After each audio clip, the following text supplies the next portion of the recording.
Right, let's press that button. Oh, I already have pressed the button. Hello, everyone.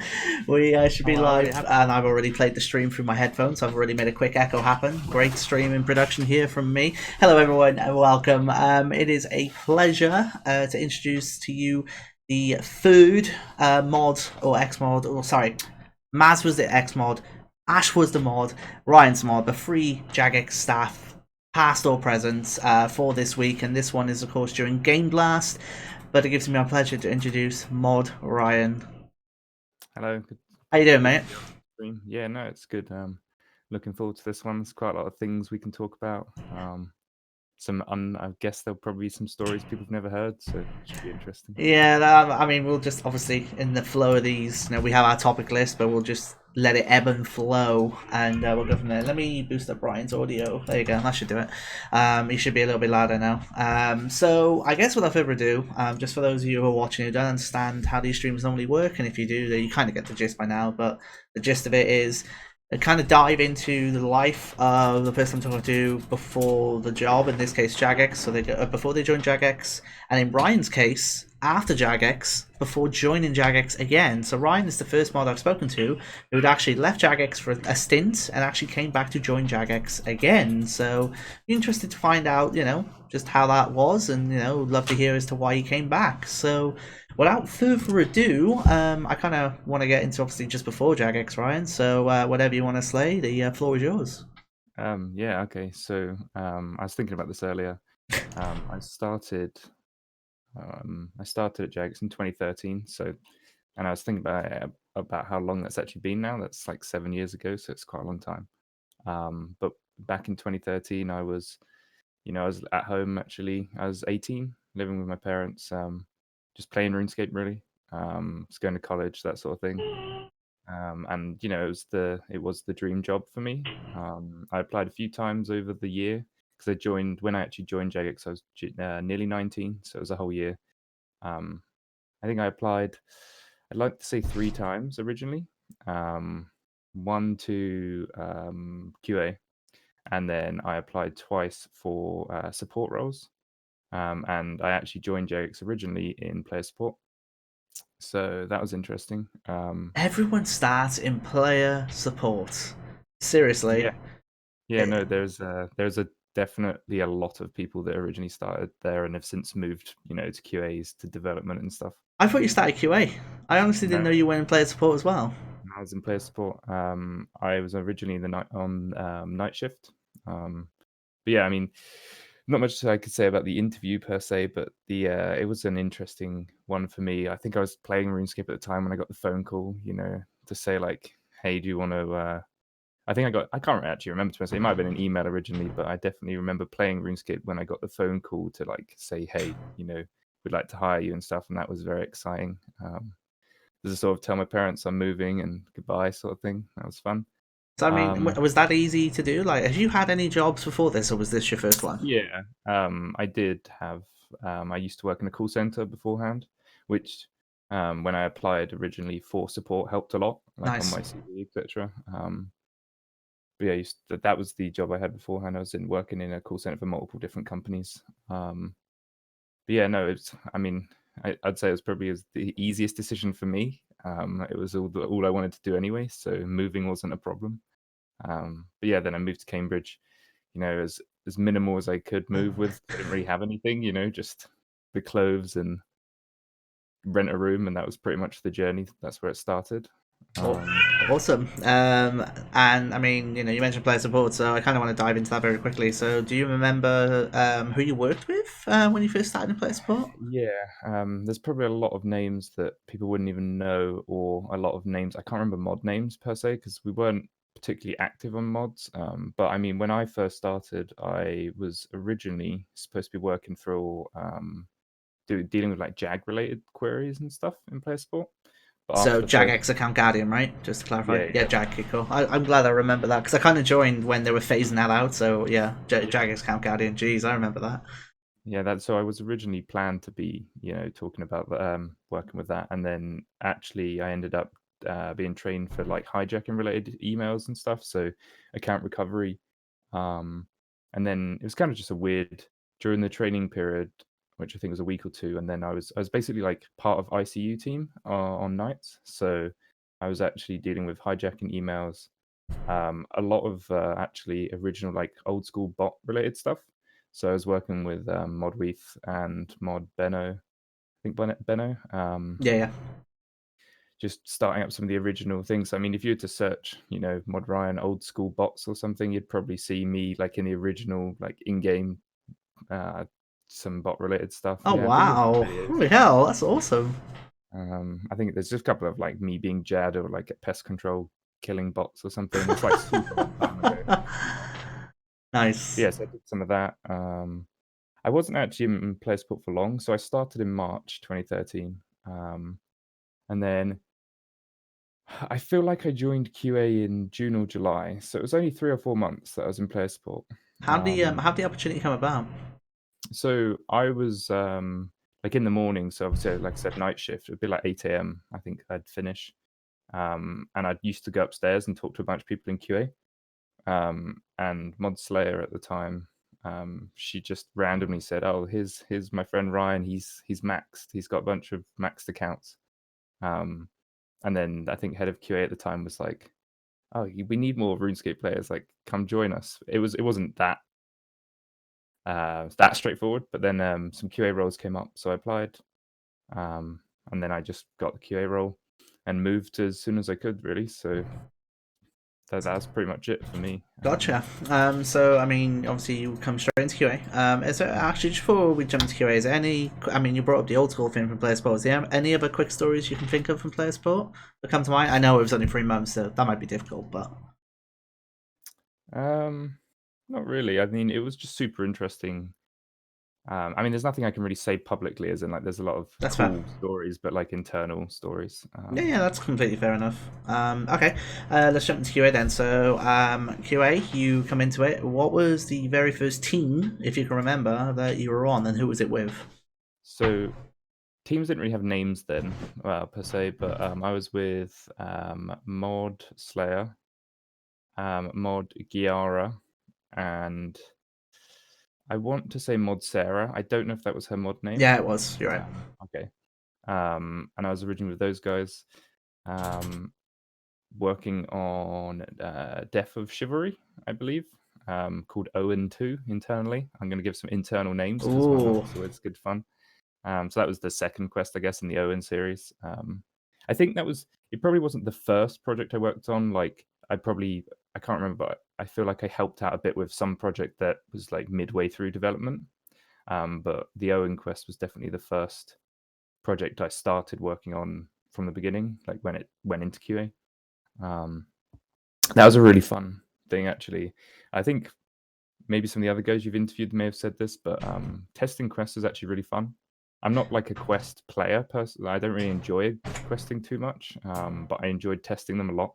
There was a lot of like cool like intricacies to them of things you could break. Tend to just do everything the quest tells you not to do, or the opposite. That's always good fun. I think well, like, if I remember on Recon, which is obviously the tool that was used, that I associate quests with, was like, was it VAR matrices and stuff like that? Yeah, so back then we didn't have Recon, so we were testing. We had like Excel spreadsheets for things. There's a lot of like manual. To be honest, you've reminded me of things I don't even remember. Yeah, I feel like we had spreadsheets of various information that we had to go through. Just generally test plans, just in a bit more ad hoc. But yeah, that quest was cool. I worked a bit on that with Mod Ramen as well. He sort of started like a month after me or a couple of weeks after me, so we have a lot of joint stories. But is there anything interesting about that quest that's cool to mention? I think probably the one bug that I got really excited about for that was just like being able to. I think there was an issue where there's a helmet you get given. I think I can't remember the details of the quest.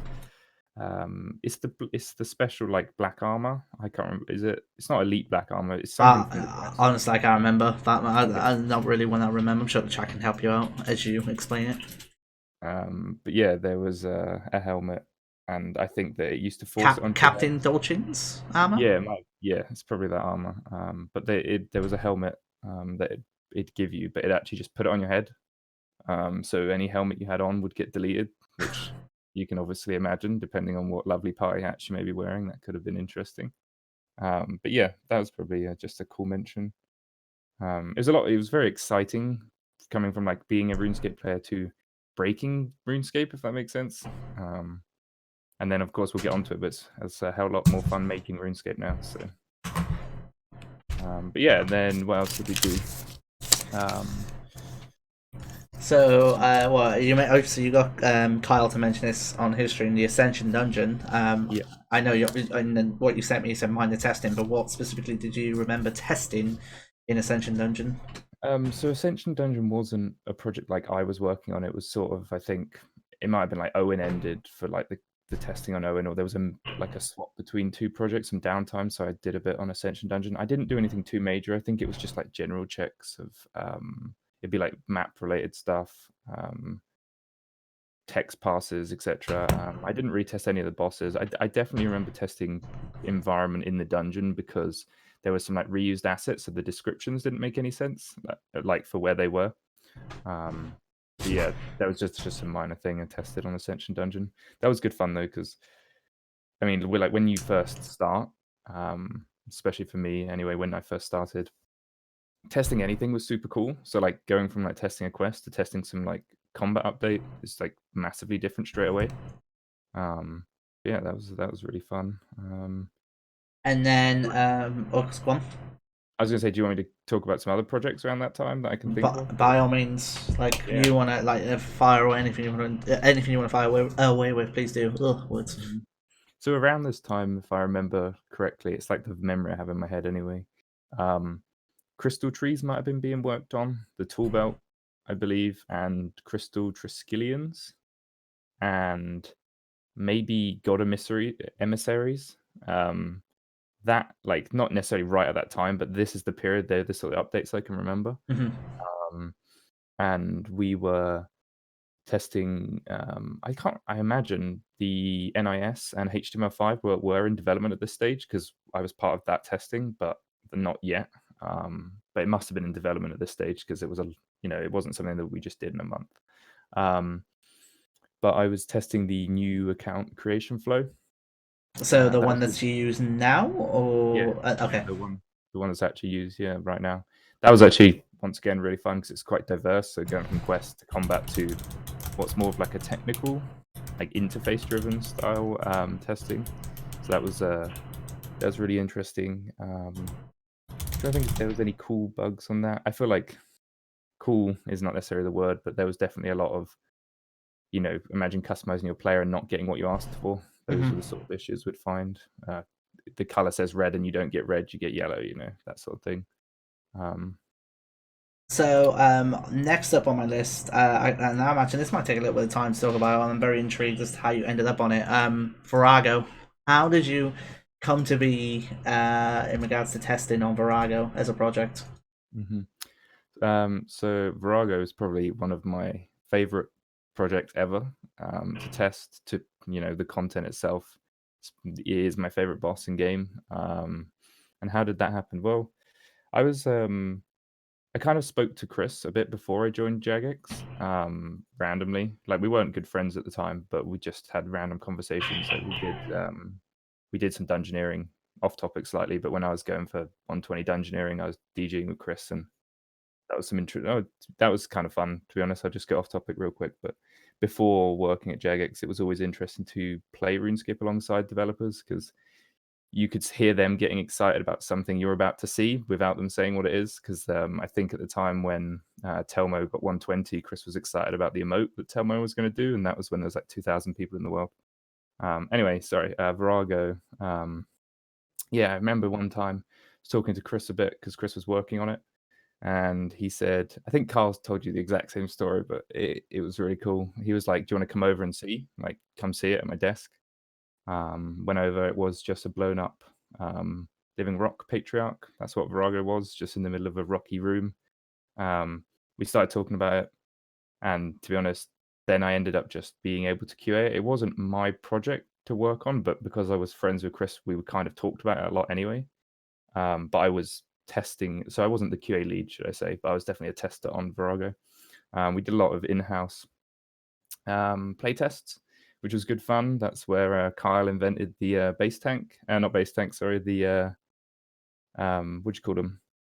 The mage tanks, I guess. The put a shield on, stand at the edge of the thing. That was just Bomb Kyle's tank. claim to fame. Yeah, bomb tank. That's the one. Sorry. But yeah, Virago was really good fun. Then that's where we came up with a bunch of mechanics, and we talked about like throwing in, more the team size, throwing more bombs, that sort of thing. But yeah, Virago was really cool. That it kind of leads into the hard mode conversation about Virago, because we were just, went out, myself, Chris, Kyle, Ramon's a good example. We started playing Virago when it went live, of course. We couldn't play it like when the update went live. We were watching on all the streams, watching people do it, which was really fun. Then we went home and we started doing it. I don't think we ever got a drop. Like we did it for like a week and we didn't get a drop at all. Didn't Not that I remember. I recall? I'm sure it won't mind me saying this. I'm pretty sure Harrison got pet. Yes, he got a pet, but Yes. after that's him. He got the pet. We didn't Yeah. get any money from the drop. Yeah, yeah. I mean, I don't want to cover too much that Carl covered, but yeah, when he got the pet, that was like one of those like really exciting moments of hearing someone else not really be able to comprehend what they've just got when we knew how rare like Vitalis was. That was really exciting, and it got us like talking all the time because we just naturally talk about RuneScape ideas, as you know, like at lunches, etc. And we started talking a lot about, we should make a Virago hard mode. I don't know how long it was until hard mode came out. I don't think it was actually that long, maybe only a couple of months. But we did I really wish I could find it. If anyone could find it, that would be great. But there was a stream that myself, Chris L, and Mod Oliver did, where we released like hard mode Virago. So we put it into the live game and we held a stream where we already had it unlocked, so we could take people into the fight. And the hard mode was just us saying like, it was taking like traditional. So what I really love about Virago is its traditional boss mechanics. So it's got like, for example, the Scopulus phase. It's got 2 minions. You have to deal with them. It's quite a straightforward thing. So when we thought about hard mode, we just said take everything that already exists and add more to it without like introducing too many new mechanics, which is where obviously the extra phase came. But it was like hard mode for Scopulus. Let's have 3. What's wrong with my mic? I can try and have a fix if you It's want. so weird. Like you just talk. I don't know what you're doing. You're just talking normally, and then all of a sudden it just has this spike, and then fixes itself a second later. It's so weird. I will try not to move so much. Oh, So, I mean, feel free to move. It's the strangest thing I've ever seen in my life. So I mean, while you're on obviously that topic of Virago, like how did the ideas come about? Like, did you all just like I know you mentioned obviously lunchtime get together and so on, but like, was it just like Chris kind of driving what he wanted this boss to be, or like what was that input and so on? so the original Virago was definitely like 99% Chris. We only really got involved. Well, during testing, we did raise stuff. Like when the bring him down phase, where Virago, so obviously he said you have to spam click. I think during that phase originally, you weren't like stationary or something. We kind of added bits of feedback of like, oh, can we change this? Can we do that? Can we add another bomb if there's more than this many people? Can we make the red bomb do this? So we kind of helped with the mechanics of like how they work now, but the ideas originally were all Chris's, as far as I'm aware, anyway. I mean, But yeah, looking back on it, I mean, what are your retrospective thoughts on your time making Virago and Hadma Virago a thing? hard mode is probably like, yeah, it's one of the best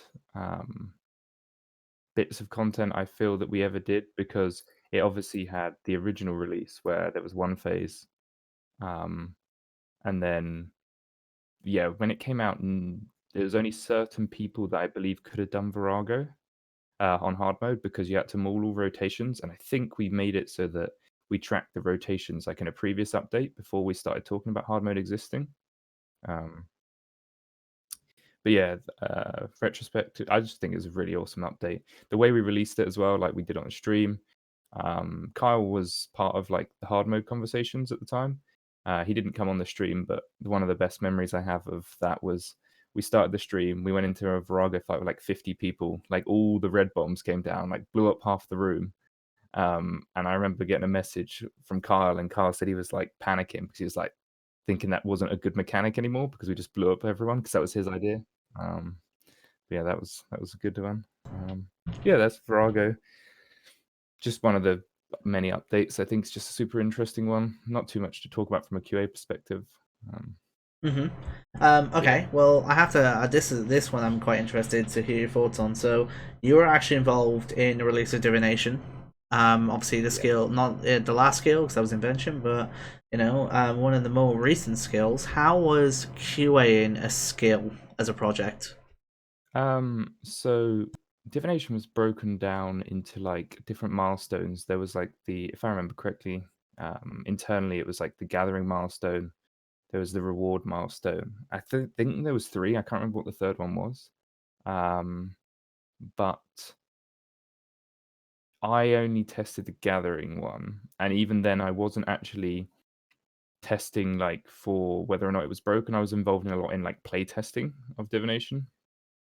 It was really fun and really interesting because when you work on like in like hindsight now, I look back at divination. I think there are some improvements we could have made, of course, but at the time, I was still on a massive high of like just joining, working on RuneScape. So it was super interesting to work on a new skill. Um, and that's how I actually became friends with Anna. To be honest, Anna was one of the divination developers. It's like my first like real interaction with her. I was giving her a load of feedback, and she very quickly, what's the word? Not aggressively, but I swear I got scared for a moment of like how much feedback I gave because it can be obviously you can be very protective of your own updates, not in a bad way, of course, but it's a creative industry, so we all love what we do, and if Just passion, you know, right? So, yeah, passion, yeah. So if you give a bit of feedback to me, I mean, you and I have probably had those interactions before. It's not meant negatively by any means, but yeah. Honestly, I can't remember too much about the topic of divination, but it was super exciting to work on a new skill. And obviously, being a RuneScape player, I was super excited for when it went out. When divination did go out, we obviously internally we said let's race to 99. I won that race. Was the first person to get 99. I was actually the second person as well because I did it on both my accounts. what? Oh Jesus! Not just first, but also second. Nice. Actually, just a segue very quickly. So, I'm sure you don't mind me saying this because I'm pretty sure you've tweeted about it on your mod account, but Yeah. you are a level 3 skiller as well. You Yep. are, I believe, one of at the time you got it like one of a few people to essentially do max XP without any combat XP whatsoever. I mean, hmm how like why that approach? Like, why did you decide I'm going to be a level 3 skiller? Like, where'd that come from? Okay, that's very off topic. Well, from the developer thing, Oh, but yeah, absolutely. But yeah, it's not just well, developer, right? I'm fascinated just in that because I think it's obviously you put yourself at a disadvantage, of course, in your normal skilling because you're not going to be able to go mhm. to Prif and so on and so forth. So, like, where does that mindset come from? So as I mentioned, like I had an account beforehand that had completion escape. Um, and I just remember stopping RuneScape for a period of time because I had completion escape like when it came out. So back in I don't know 2011 or something. I got it like a week after because I didn't have some of the requirements. That's there's a whole load of story in that of like the high level forums and how half the requirements were listed on there and stuff.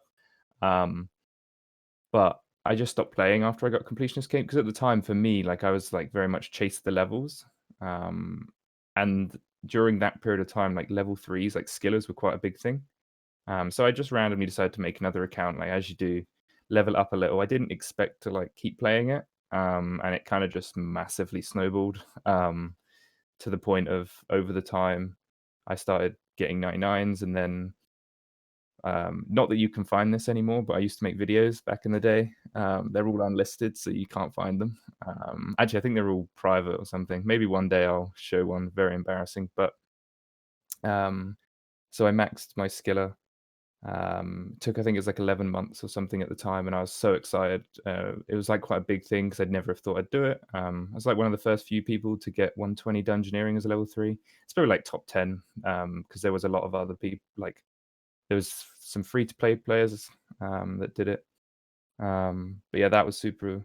That's basically the journey of getting 99 all. And then I felt like that account I had accomplished more, so I just kept playing it. And then this is kind of interesting actually. When I joined Jagex, because I still have a copy of my original save of Vati, my level 3, and I think I had like 600 mil XP. So since working at Jagex, I went from the 600 to the 3.8 bill. Don't know how, to be honest, but Holy hell, that's awesome. Were yeah. there, were there So I do. any times you ever had a scare where you might have gained combat XP or anything like that? Yeah. There's like many scenarios where that could have happened and stuff. But nowadays it's basically impossible nowadays because you can turn attack ops off, which is what I have off all the time, so you just can't attack anything. And then usually equipping an item that you can't attack with bow or with no arrows or a silverhawk in my case. But yeah, that's the story of that. No, Yeah, I'm definitely. I don't know what you're saying sorry for. I was the one who initiated that conversation. I was just fascinated because obviously we were on conversation of a new skill, so I was just interested to hear about that. Really. Um, right. There's a couple other things here I have for 2013. So you're actually involved in the prestige conversations. Yeah. How was that back then? Uh, so Prestige when it was pitched back then, if I remember, it was quite. I think at the time it was pitched as if we introduce Prestige, if you are 99 or if you are 200 mil, it doesn't matter because when you both Prestige, you'll be at the same point. I think it was something like that, which meant that everyone who was already chasing 200 mils at the time would essentially not lose their progress because they'd still have it, but they'd be on a level playing field as someone who just got 99. And it was just an interesting concept that I don't think was right for the game at the time, which is a different conversation because I actually think Prestige could be good in RuneScape now. But back then, when we had the conversation, so the design was Mod Jack, and I cannot remember the developer. I know his internal name, but he hasn't been working on RuneScape for many years now. You can Discord to me, and I can see if I can Sure. figure it out. Oh, okay. I think I know who that is. Let me have a quick nosy. But yeah, why you do that?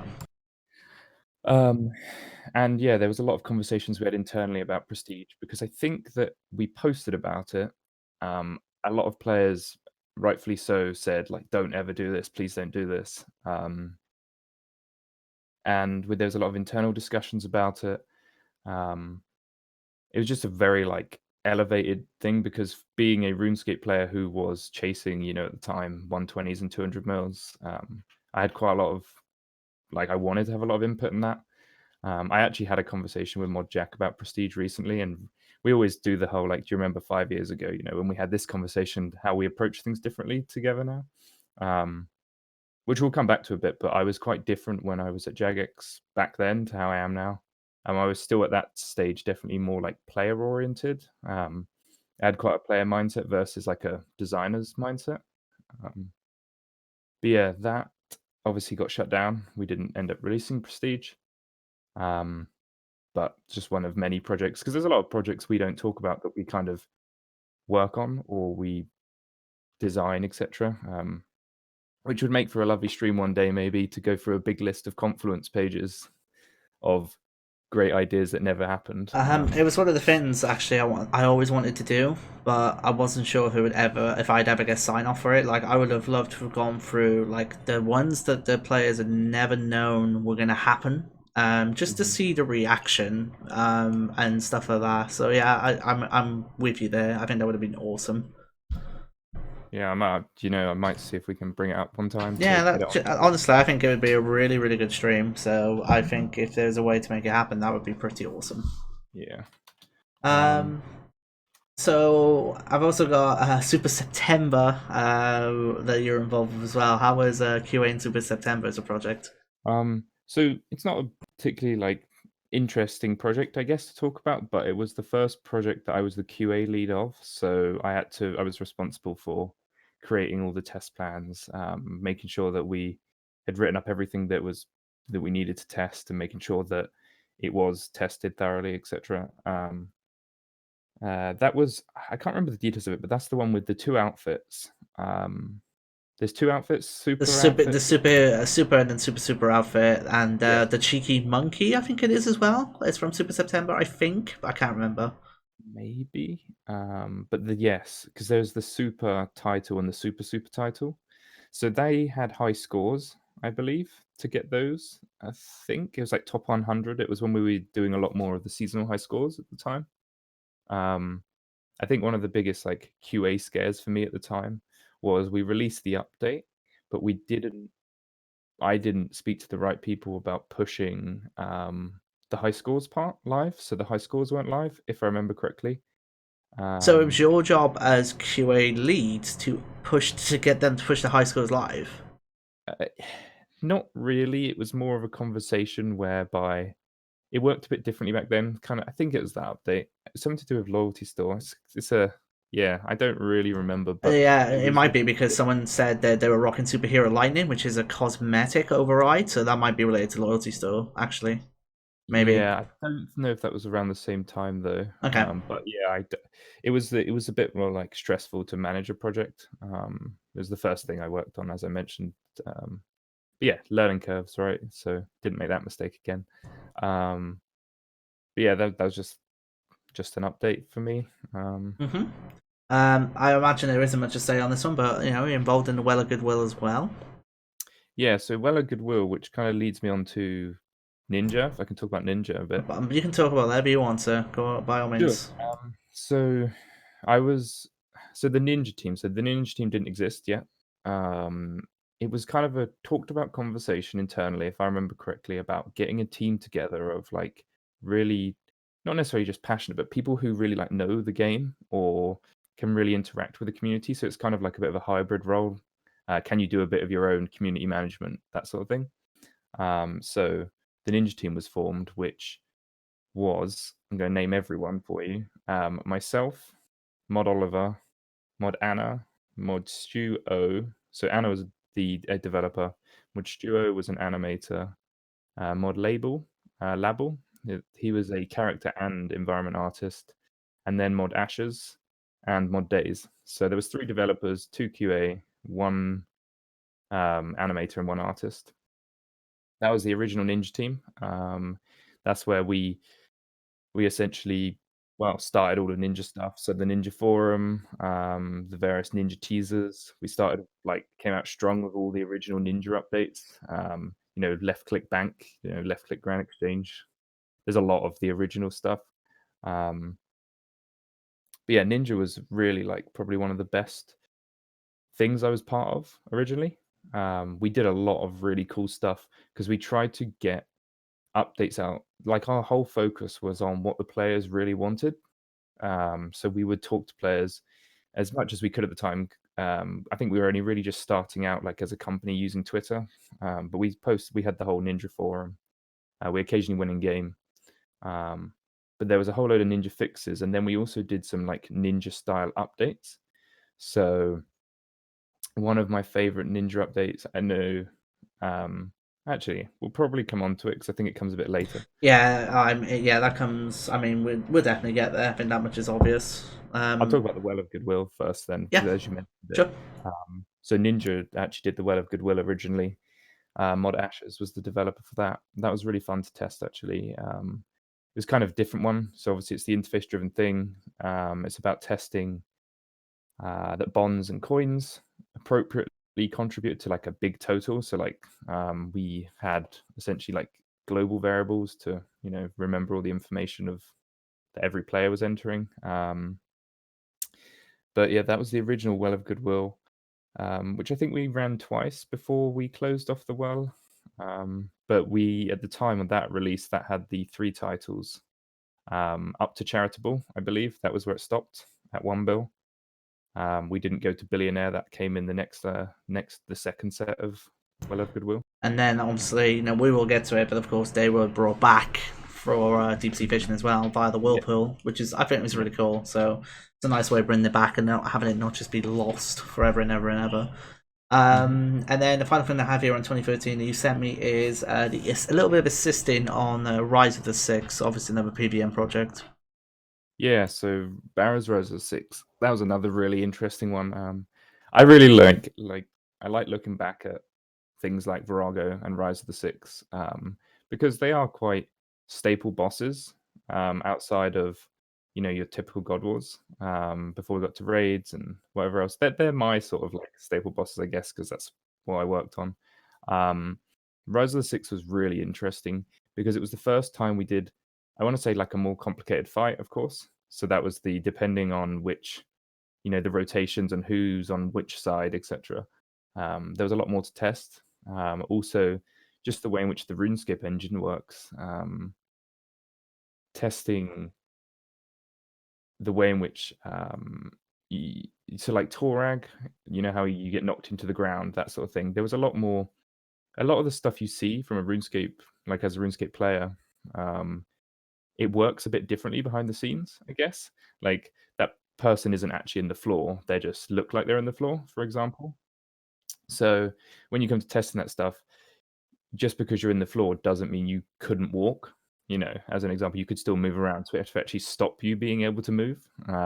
So that was really interesting.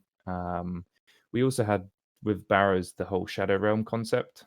Um, and your fun fact: some bosses, I don't think Barrows does it anymore, but Blink does. Blink for sure in Dungeoneering. When Blink does certain attacks, he like teleports up a floor. So in his room, he runs into the wall and then he teleports up. So he's still there. And then when he comes back, he teleports back down. Um, some of the Barrows brothers, I think, had similar mechanics because you can't see NPCs above you, but it's a way of keeping them with all their information. We don't do it so much anymore. But yeah, Rise of the Six it wasn't my project, but I helped out a lot on it. Um, yeah. Cool. So we're going to 2014. I think I have at the top list you sent me is actually a heist that Mm. you're involved with, but you mentioned that in this list that is actually was just a project that started for fun. So are you able to give me a bit of background into that? Yeah, so this actually bleeds a lot into like where I am today, to be honest. Town's quite a good example project. So when I joined QA, I was, as I said, as a RuneScape player, I was super interested in learning about RuneScript. I had no knowledge, no, I didn't really have any programming background prior to this. And Chriselle and I decided to make what is essentially called Town. So heists in script name is Town. We would just wanted to make a cops and robbers thing at lunchtime, so we made Town. I say we just made Town. That's not really what we did, but um, Chris spent a lot of time like teaching me a lot of things about RuneScript. And with Town, I made some of the original, like hide in a cart and then jump out, and it was just a good fun project because it was like making another game um, in RuneScape. It was at the time it was just a bit of fun, but it's where I learned a lot about developing for RuneScape. Um, and then at some point, Town became an actual project. I think it was something like we were just playtesting it, myself, Chris, some other people, and Dean at the time. I think he was like, "This looks great. Let's like turn it into a proper project," which tend to happen quite a bit with like just as we do. We just used to. This is before Tap existed, of course. We used to just because we loved the game, just make whatever we felt like making at lunch, come up with crazy ideas, prototype them, and Town was one of them. And as I mentioned, yeah, it was definitely the project that got me a lot into developing for RuneScape. Nice. And then obviously this says I'd be interested to hear the story on this one. Master Skill Capes. Talk to me about how that came about. Yeah, so Master Skill Capes is probably still my favorite update we ever did. And I say that because I think that it's done. It depends. It's a double-edged sword. It's done a lot of good, and I think it could have maybe also done some bad. It depends how you look at it. But it was an update which we were getting to that period in time where people were progressing past 99, and we had no intention at the time of obviously increasing skills beyond 99. But there was always like fan art. Like if you Google, 120 skill capes, you'll get a lot of fan art before we released the actual master capes, master skill capes. We purposely called them master skill capes as well because we didn't want to call them 120 capes, which of course was what players were calling them. But that was actually a bit harder to release than you'd think. Mod Oliver and I really wanted, we really wanted it in game. We felt that it was the right time for it. We proposed it, and it was kind of an internal discussion of like, should we really be doing this? Should we be increasing the goalposts for players? So I believe there was a poll in game at the time that was something like, would you like master skill capes at 100 mil XP or at 104 mil, the appropriate 120, or maybe something else? I feel like there was 3 options. I think there was 3 options, but yeah. Anyway, I guess I got it. So the poll I will link in the chat for. I'll link the FAQ in the chat that was published by Mod Oliver for this. The link is not going to look pretty, but it'll give you a little bit of an FAQ into the project itself. So it's there. And you can give that a read, and yeah, it should be there. Should hopefully load. It won't load pretty, but you can scroll down and kind of see it, and kind of go from there. And it kind of explains why you were polling the updates, and obviously trying to answer some of the obvious questions the players would have had about this, and so on. Yeah. So I just opened it. I'm not going to read it now, but throwback, I'll read it later. So yeah, I mean, the poll passed, and the reason I think it was such a good update is because it's kind of like shaped a lot of what RuneScape is today. Like, RuneScape was always going to progress, of course. We weren't going to like, leave the game as is. And when it did pass, we spent a lot of time like trying to get the right colors for the capes. I think this was the first time back then we started tweeting. I think we tweeted like one skill cape. You could still find them on my Twitter if you scroll back. Like one skill cape every other day. And the amount of likes we were getting on those tweets at the time was like a lot. It was a lot for us. People were like super excited to see them every day. And it was honestly just it's a simple update in principle, but like it was just I found the tweet with the Slayer cape being pink at the time. yeah. But yeah, there you go. So that Slayer cape in the middle, actually, fun fact for you, is the default colors of a skill cape, of a master skill cape. So the black gets recolored and the pink gets recolored. So if you were to just open the model for 120 skill cape, it is the black and pink. So that wasn't actually the Slayer cape. It's just the original, and then it got copied twice to the left and twice to the right. But yeah, that was those tweets were awesome. And then when the update went live, I think there were so many people at the Grand Exchange. Like everyone picked up their capes, their new ones that they had 120s for already, and I think within a couple of minutes, to be honest, there was so many people like lining up in order with all the different capes. It was just a really cool release, one of my favorite, for sure. Just to see, because it's a community update, really, is how I saw it. Like, there is no new content, but people get to like celebrate what they've achieved. And it kind of mixed it up again so that people had different capes. Sorry, did my mic just go wrong? So sorry. You can't say sorry for it, because I don't know what you can do about it, unfortunately. It's just the way it is. It'll just be worth it for my expressions every time it happens. It's fine. It's good banter. So that was a really cool story, by the way. I love that. And then I'm very much looking forward to you talking about this one, Soul Reaper, and in brackets you've added the first time I started developing a project. So talk me through that one. Yeah, sure. So I wasn't actually the developer on Soul Reaper. Anna was the developer on the update. Because obviously I was just, I was in QA. I wasn't actually a developer at the time. But as I mentioned before, I was learning, we were doing the town project in our spare time. I then started basically making Boss Slayer as my spare time project. So I got a system working for assigning bosses, So when I say that was the first project, I kind of made it as like a prototype form. No rewards, like no reward shop, no concept of using death as like the host. But I kind of made the structure of like assigning bosses. And then it got obviously I was part of the Ninja team, as I mentioned. I kind of proposed like, can we do this properly? Which, as you can imagine, the answer was yes, which is why we have it released today. But then we started working on that as a team. Anna did most of the work, I believe, for the project, but I did actually. It was kind of the first time I got to do some more dev that actually got released. So I did. I made all the rewards, and I also made all the titles.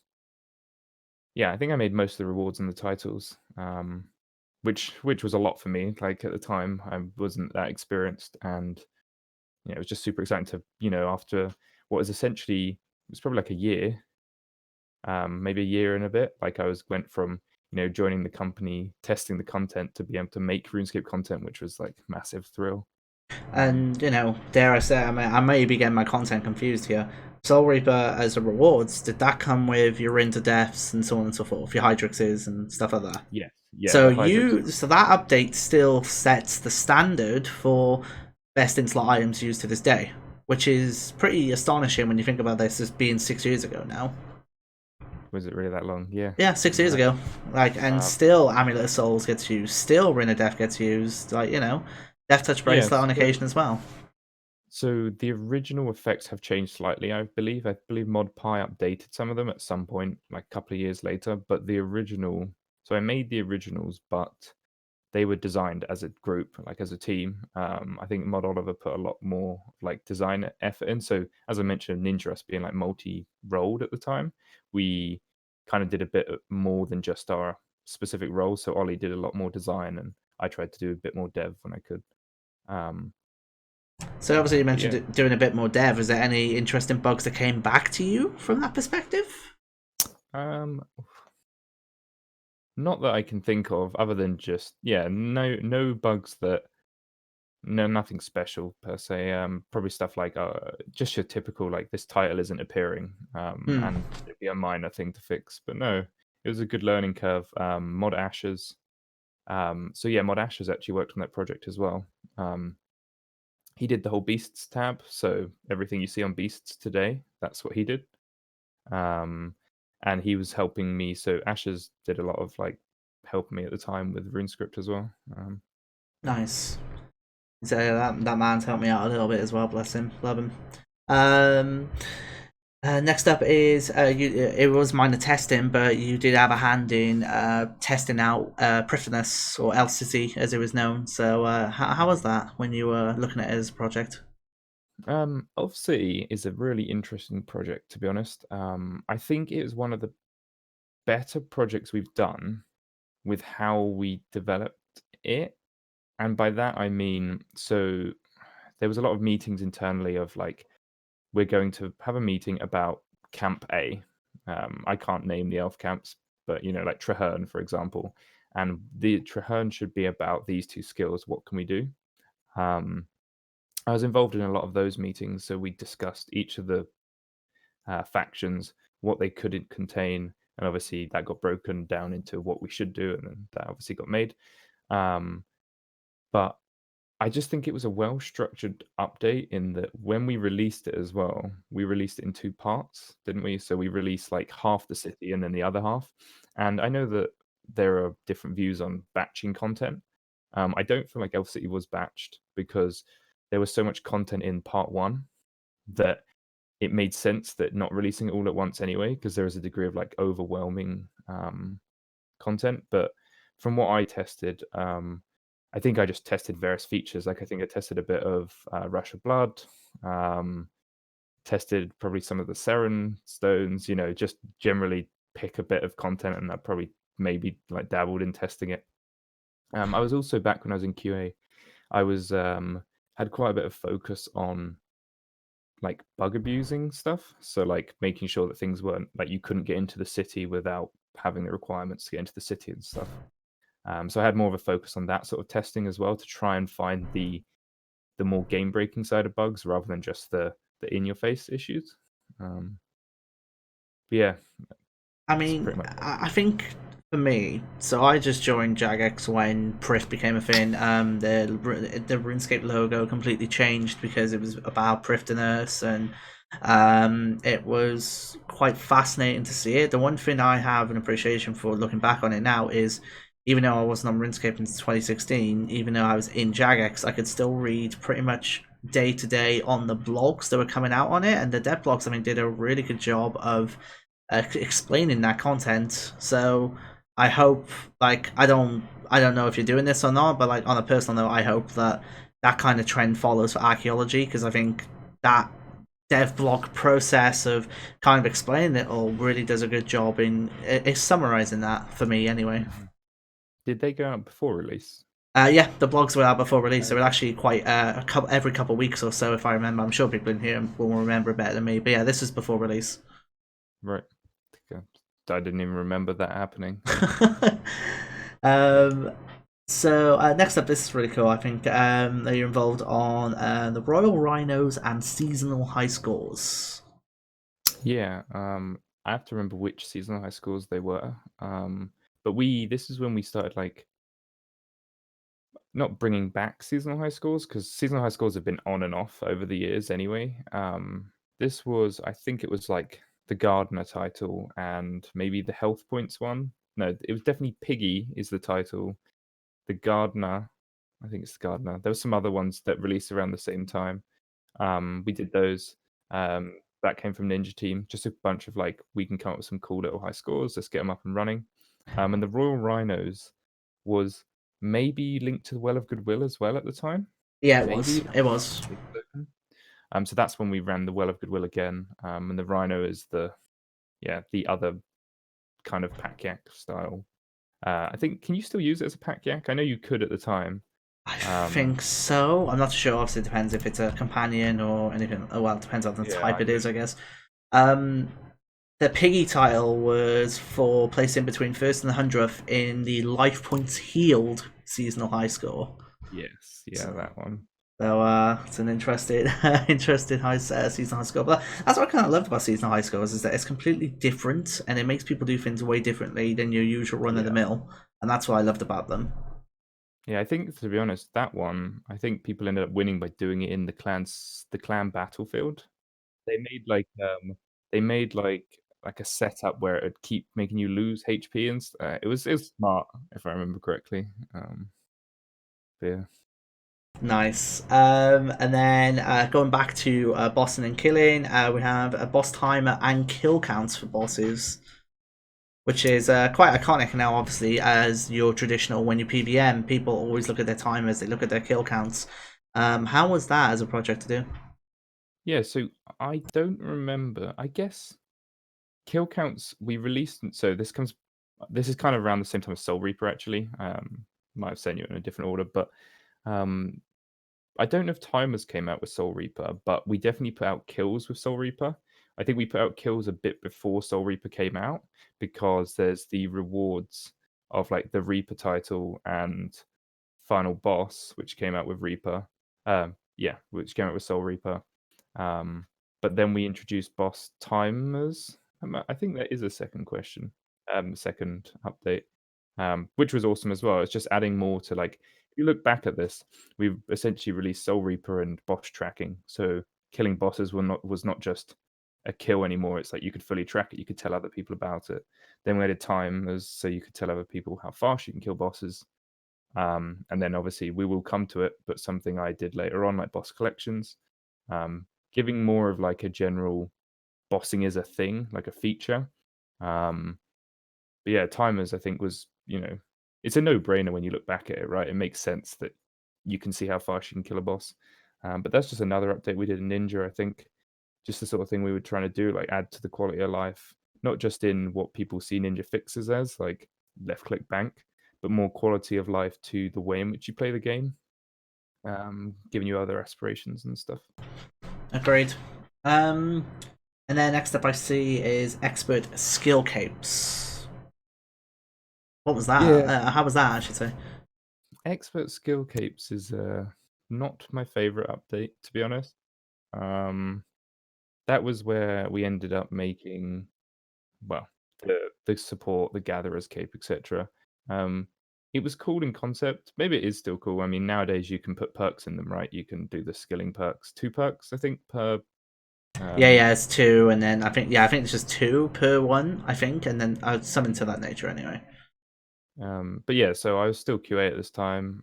All these updates I was testing, but I was leaning on like trying to do more design and development where I could. Um, yeah, expert skill capes. I don't really have too much to say. Just the update was just another thing I worked on at the time. Cool. Okay, Iron Man. How was Yeah. Iron Man to do? So Iron Man, I don't actually remember how the idea of Iron Man actually came up because I know that there were some players that were doing like the Iron Man style, obviously before it existed as an actual mode. But I can't remember how it came up internally as we should make Iron Man. But obviously we went to make it and did it old school. There was a joint update, I believe. The original release was a joint update. And that was so the developer at the time was Modisti for Iron Man, and I did the QA, and it was just us. Um, and yeah, that was a very interesting update actually because there was, like I said, just Easty and myself. Um, and I knew that well, the restrictions of Iron Man, you can't trade and you can't use these bonus XP lamps, that sort of thing. It was a more stressful project to QA because the sort of thing of if it goes wrong, um, there's only so if it went out and then suddenly as an Iron Man you can trade items, that's a problem. Um, Obviously over the years there is always the odd bugs that come up, but that was a more stressful update to work on, I think, from a QA perspective. You really didn't want to let anything go wrong with that. But that was a super exciting project. I think that's the first one that I might have been in a video for. I was definitely in the original Iron Man release video. Don't link it. I don't want to see it anymore. But I just remember that. I just remember being very nervous. I have some other videos to do soon, and hopefully I won't be so nervous in those. I'm sure you'll be fine. I mean, everyone's nervous on their first BTS. I'm pretty like I mean that much is a given. Trust me, I hate looking back on my first BTSs. That hair though. I just spilled water on me. So we come to well, I mean, this is one that I think is universally loved. There's no doubt about it. Boss pets. Talk to me about the boss pet update. Oh, sorry, the boss pet project. I should say. How was that to do? Yes. So Boss Pets is the first update that I fully developed myself. So that was super exciting. I said, "Hey, can I make this whole thing?" And I got the okay. So making all those was super fun. At the time, we were quite open with the community still, like on Ninja. So I think there was, we were dev blogging about all of this stuff, and I think we dev blogged about all the pets because I think we were going to add something to the Reaper store originally where you could buy a random pet, I think. I can't remember how it was going to work, but now I look back at it, I'm glad we didn't do it. There is, if you can find the dev blog, it'll be in there. And for boss pets as well, we had the conversations about, I think we asked the players as well, like, what would you want to see from the pets? Because we obviously decided that Calfight Queen, you unlock both forms as different pets, and QBD. Oh, did you find the video? Wait there. Let me open it. Oh, The timestamped as well. oh God, I'm so young. I'm so old. Yeah. Sorry, where was I? About Boss pet. yeah, boss pets here. I think we spoke a bit about with players about what QBD should look like as well, because obviously QBD doesn't have a body in terms of the model, so we had to. I think she's obviously the little dragon outside of the portal. Yeah, but that was the start of like. Sorry, I'll try and fix my mic if we ever do this again. It's interesting because it doesn't happen when I'm in Discord, so I don't know. It's true. I mean, who knows? But it's fine. It's fine.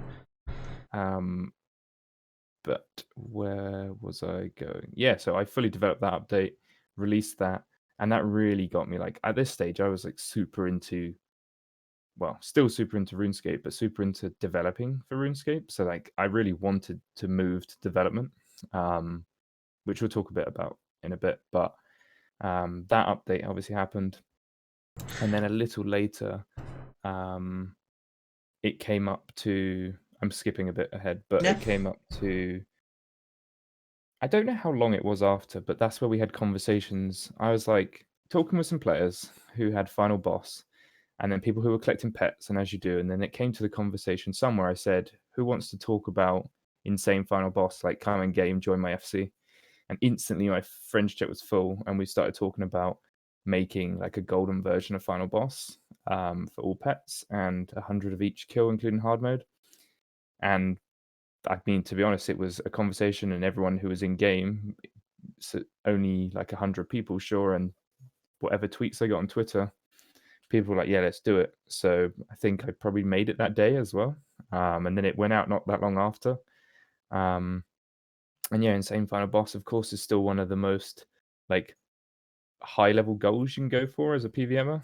Obviously, Vitalis, we all know, is still a problem as such, but yeah, I've made that as well. So I have actually, interestingly, I've had a lot of involvement in making PVM content, but never actually made a PVM boss or an encounter. I would very much love to make. I hope that you get the opportunity. Um, I think personally speaking, some of the projects you've either made or been involved with have been really long-standing, like projects that still are universally loved. So I'd love to see that approach you have on a boss, personally. So I would love to see that. Well, maybe soon. Who knows? Don't. That's no, no. You can't say that when you're doing something like archaeology. What are you doing? No, there's no bosses in Oh, archaeology. what are you doing, Ryan? Oh, Jesus. Oh dear. All right, and then the other two I have here for 2014 are Gothixian cash-ins for divination. Yeah. Sorry, not much to really. This is the thing. QA is not less interesting, but it's less interesting to say because I can't really think of any major bugs. I think probably the only bugs I can think of from cache was you could stay as Krez when you left cache, so running around the game as Krez. Similarly, you could get the jars outside of cache, so you could run around the game with the jars in your hand, which this day it's kind of cool. Like that would be kind of cool if you could carry those jars around. We do it obviously with other carryable objects. Mm-hmm. Okay, and actually you covered IFB, so it comes to essentially the break in between, right? So you know, feel free to say whatever you want on this, but between 2014 to 2016, you left Jagex before returning in 2016. I guess two questions. You can answer them. It's up to, or not. It's really up to you. I'm not going to press you into that. Why did you originally leave Jagex, and then why did you come back? So I left Jagex like 2 days before being at Jagex for 2 years. So let's just say I was at Jagex for 2 years. Started in player support, moved to QA, and before I left, I was promoted to senior QA. And I was ultimately wanting to do more development. That was my passion at that stage. Like I just really wanted to make content. Um, However, at the time there were no development jobs. I mean, for on RuneScape, there wasn't any development jobs for a while. I was looking out for them. I was asking about them, and then an opportunity came up to take a development role, but not at Jagex.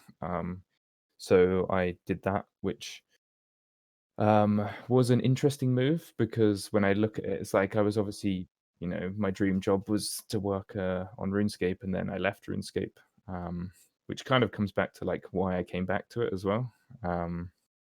But so yeah, I left and I was working as a developer on just like a new startup. Um, that was with Jack Mob at the time, um, and I was there for I want to say like 7 months or so. And I realized it just wasn't really my thing. Like small company, like super small. There's a lot of like things that we had to do as well that I just wasn't as invested in, I guess.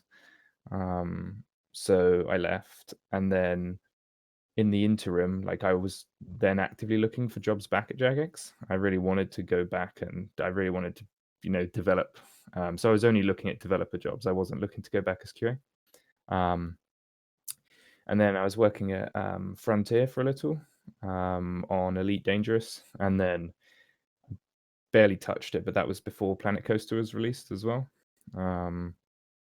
That was so I was senior QA at Frontier for I want to say 7 months. I'm not entirely sure, to be honest. It's all a blur now. Um, but then yeah, and then I was looking at jobs. Fun fact, actually, I had a interview when I oh yeah, so when I left Automaton, I had an interview back at Jagex for an old school developer role. Fun fact. Um, However, I didn't get the job at the time. So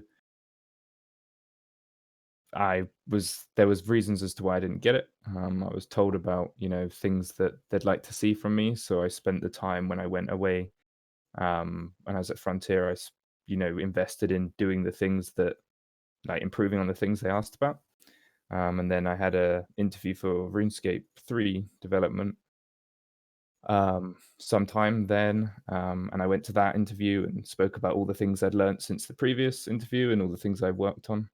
And of course, as time now says, that was the role that I got. So I went back to Jagex in June 2016, which is crazy because it's nearly been 4 years already. So like this is twice as long as I was there previously. And yeah, I mean that's a very quick summary of my interim, but I ultimately left because I wanted to do more development, so like career progression.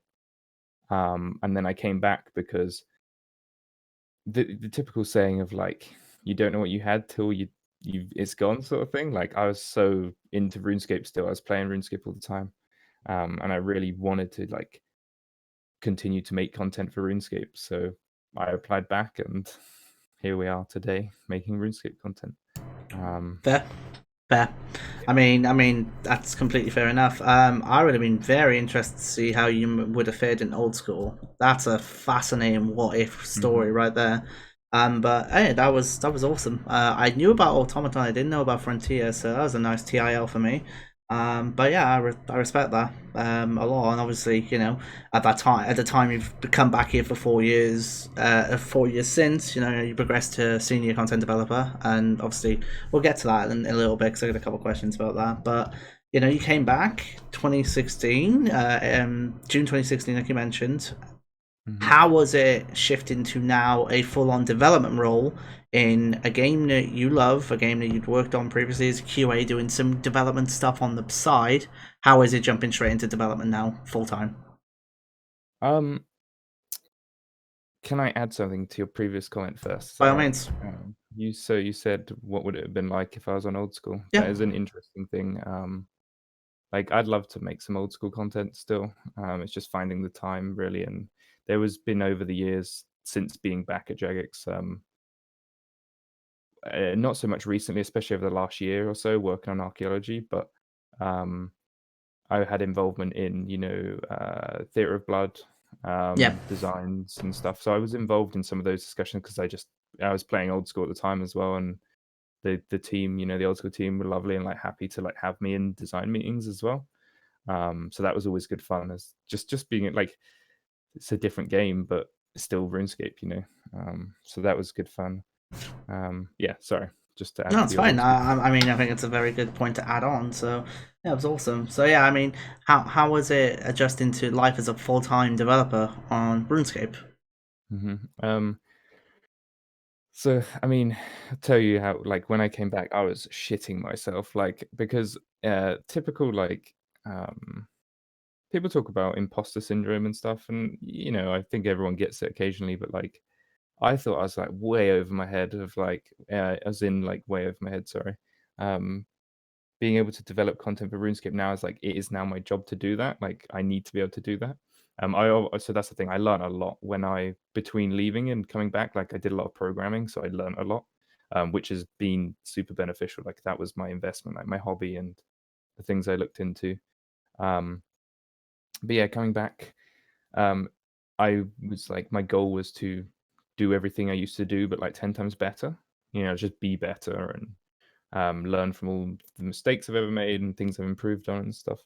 Um, but yeah, it was, honestly, it was really great to be back, like seeing some of my old friends as well, of like just Yeah, it was good fun. Not really too much to say on it, but starting back was interesting because the first Rune Fest that year that I went to, I was staff again, but it wasn't, like, publicly announced or anything because when I joined Jagex as a developer, I was working on Treasure Hunter, um, so I didn't really have anything to talk about. Like, the way I used to, talk about content and stuff, I didn't really feel like to talk about the Treasure Hunter promos I was working on. So when I was at RuneFest and the night before party, which was at, Namco, I think still, Yeah, it was Namco. I was with Kyle, I think, and Kyle was like, "Oh, yeah, Ryan's back at JX," and people were like, "Nah, you're joking." I was like, "No, I am," and it was a weird experience of, like, people that knew who I was but weren't sure that they thought I was joking. I don't know. But then it soon came up, when I started talking about, um, the first sort of like the first project when I came back, when because obviously, as I mentioned, I was working on Treasure Hunter and stuff. I started working on the invention tools, so the Hammertron, and the Pyromatic. Is it Pyromatic Love them. Tinderbox? Absolutely love those, by the way. I still love that update to this very day. I think any variety for tools is awesome, and to do something, I think, for smithing as well as fire making, I thought was a big plus. Hmm. Yeah, I mean, I basically said I want to add, like what you're saying. I said because when invention tools came out, the original, so rod and hatchet and pickaxe. The way I saw it was, we should expand on this. Like you said, we should add more. So when I came back, that was what I started working on in my spare time, making the hammer and the tinderbox. I also agreed, like, I can't remember how it came to be the hammer and tinderbox. I think I had conversations with Mod Osborne, and we agreed that they were the right tools. So I made those. It was interesting actually because when I tweeted about them, just some players who knew, like, my account. I don't know why they were like, "Oh, you're only making these 2 because you need them for your skills." But it was interesting because I was 200 mil in both those skills, so I don't know how it made sense, but, um, that's just the sort of fun stuff we get sometimes. We definitely don't make updates for ourselves, right? We make them for the majority of the players. Um, but yeah, so that was the first update I started working when I was back. Sorted that out, and as you said, it's another update I guess people still use to this day. Yeah. No, they absolutely do. And obviously, with that, of course, you added 4 or 5 new tool perks. I can't remember off the top of my head. I think it was 4 to 5. Uh, There was like Rapid, Steer, Prosper, um, Breakdown and Breakdown, Tinker. and Tinker. Yeah, like, Probably great perks. I know Prosper's kind of made a bit of a comeback lately as a perk, especially with its use in smithing. So that's been pretty good to see. So yeah, I love that update. I was really hyped to find out that we're adding more tools to the game itself because it's just nice to have a bit more variety and to bring more stuff into invention. So I thought that was really awesome. Um, I want to talk to you actually about as you call it, Soul Reaper V2. So Death Notes and the additional stuff that came with it. How was that as a project? Any oddness or anything that stands out to you from that? yeah. So Soul Reaper 2 was also so basically when I came back, of course, I just really loved. I still, I spend way too much time thinking about RuneScape content and things to make and things to add, and sometimes adding to existing content has a lot of value, but is also fairly quick versus like making a brand new update. Um, so Soul Reaper 2 is an example of that. That, yeah, like you mentioned, that's the Book of Death, Death Notes, like the Gravestone Loot Beam. I can't really remember what else we added. What did we add? Do you remember? Um, Give me one but all of minute. those, Give me 1 minute, and I'll find. um, but yeah, all of those updates, bits of content added to Soul Reaper. It was just a replenishment of the shop. Really, add some more. I think. Oh yeah, we also made the auras. The aura refreshers cheaper. Um, Sorry, I see some comments in the chat about talk about archaeology. I can talk a bit about it. I probably can't say anything that hasn't been said of like elsewhere. but we I can talk feel about it like, later. when it comes to us talking about archaeology, it'd be more like the long backstory of archaeology. How did it start? Why archaeology and so on and so forth. And kind of that stuff, I think it's fine to talk about when it comes to, Mhm. obviously, oh, give us a release date. No, this isn't that kind of stream. So that ain't happening. Just to get that out of the way right now. But yeah, so Soul Reaper was just one of those updates. Bunch of new cool things to add. So I did that. Um, that was also, like I mentioned, did I do that? Yeah, that was just a thing I did just because I did it in between projects or just some downtime or tap at the time. It was probably tap. Did that, and I also did RuneSpan rewards. So that was the making RuneSpan points have a use other than the main use that the esteem system. Great update because it finally allowed you to teleport straight to top level. God bless. Oh yeah, Um, yeah, the portal upgrade. yeah. Yeah, So that. Sorry. no, so I was just saying, like, just going quickly backtracking very quickly. The full list on Soul Reaper 2 I have here is Book of Death, Death Notes, Reaper's Choice, which is awesome, Yeah. Gravestone Loot Beam, Reaper's Scroll, Death Support, and Death Scythe as a override and a tiny Death Pet. Oh yeah, Tiny Death for the Reaper 100 Reaper tasks. Is it 100 Reaper tasks? Something like that. 200 for the pet, 100 for the Scythe.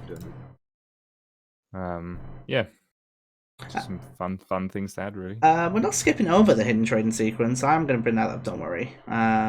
Is obviously Ryan, you along with, I believe off the top of my head, only 3 other mods in game have some sort of a trading sequence that I can think of. So being actually, I mean, we can talk about that now quickly if you want to. Sure. What's the rundown with your trading sequence? Uh, well, so the trading sequence stuff is interesting because Deg, as far as I'm aware anyway, Deg made the original trading sequence. I mean, I'm sure there are some developers in the past that might have done some things, but as sequences go, so like item to item, Deg started it. I think Ramen has one, and as you mentioned, I have one. I haven't updated mine half as much as I would like to. Usually because, I mean, a bit of backstory for you. Depending on what like we have planned for each stage. Obviously, as you know, you have to get like if you're writing a load of dialogue, you need to get it like localized. And the problem is realistically, you kind of just wedge it into your update, so you can't just add a load of words to your project that didn't have. I'm really sorry for my mic. I like again. Just for those of you watching, we don't know why Ryan's mic is doing this. It's very bizarre. It's odd, but there's nothing we can really do about it. But how many? So just to clarify, am I right in saying when you add to your trading sequence, it's normally in association with an update you do? So when an update Yeah, is from you, that's when you add to your trading sequence. if I can, yes.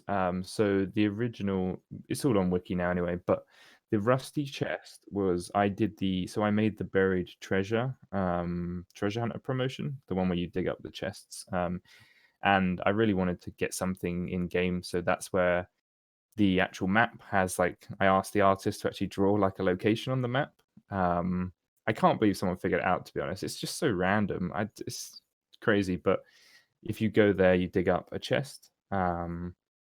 It's a rusty chest because I just felt like coming up with that. Like there's not a reason to everything, but the chest originally was going to have a note inside of it, like a full like bit of text, but I didn't want to write any text, so I removed it.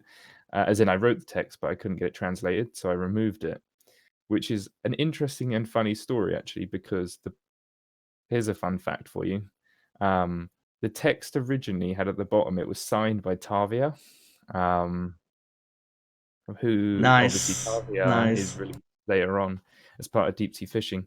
But it's not even related to Rusty Chest anymore, so you don't have to. It's nothing to do with Tavia. It was just one of the original ideas. Um, and then, so the Rusty Chest, oh yeah, you take it to Wizard Rinse It, so that's part of the RuneSpan update. At the time, because this is the thing, we can only really add one step each time.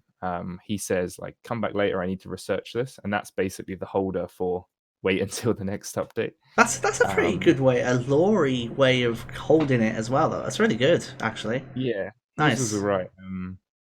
And then what do? He opens it up and it has a feather in it. which at this stage, because the thing is with the sequence is the sequence will probably never end. That's kind of the plan. Nice. So I felt like it would be nice if giving like a mini reward at random stages. So in Deg's sequence, I think all the items do like weird things, like the disco ball, and he's just got random like the voodoo doll and stuff.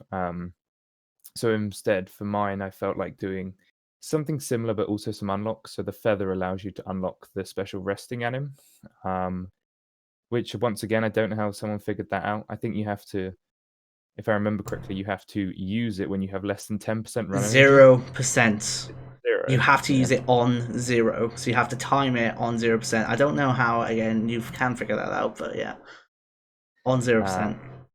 and then you unlock that emote. So that's the exhausted anim, which is a reused anim from one of the vampire quests when you get knocked out, I think.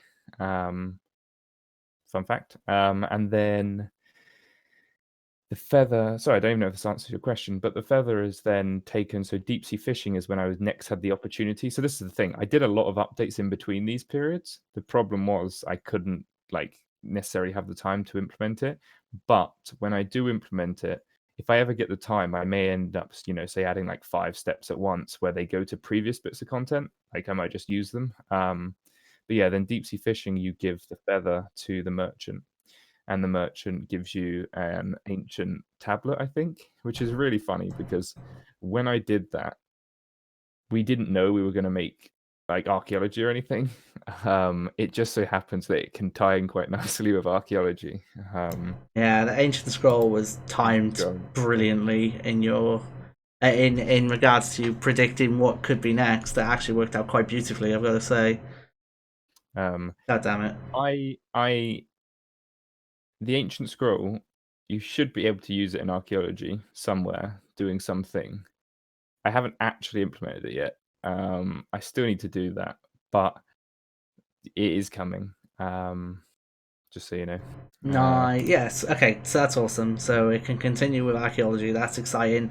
So you might even have people not even do the skill and just try and hunt down your trading sequence. It wouldn't even surprise me if you want to be honest with you. So yeah, hyped. Very hyped. Okay, well, they're probably going to have to do some archaeology before they can do it. Okay. Okay. Well, that's There that's you the go. that's part of the fun, though, isn't it? Like, Mhm. I mean, have you figured out how you want the next step to work already? So I haven't. So here's the thing. I haven't tried to think about the sequence as like a whole story because we don't necessarily know what updates we're going to work on, right? Like forever. So, like I mentioned, there is really no end to the story unless it makes a good reason to go in a direction. Um, I have an idea for whose the rusty chest is or who buried it there, which may loop back on itself, so you can, extend it that way. But it's not necessarily like I haven't decided. Sorry, I haven't decided who it is. But say, for example, I make a bit of content that has a cool character that makes sense, it will be theirs. So it's to be honest, it's interesting because it's basically a make it up as you go along sequence, which is actually kind of fun. It's good for like creative design, like just come up with cool things and just tie them together. Um, yeah. Nice. I love stuff like that. I think obviously if you have the time to do it, adds a bit more of a mystery to it. So I think it's really really awesome.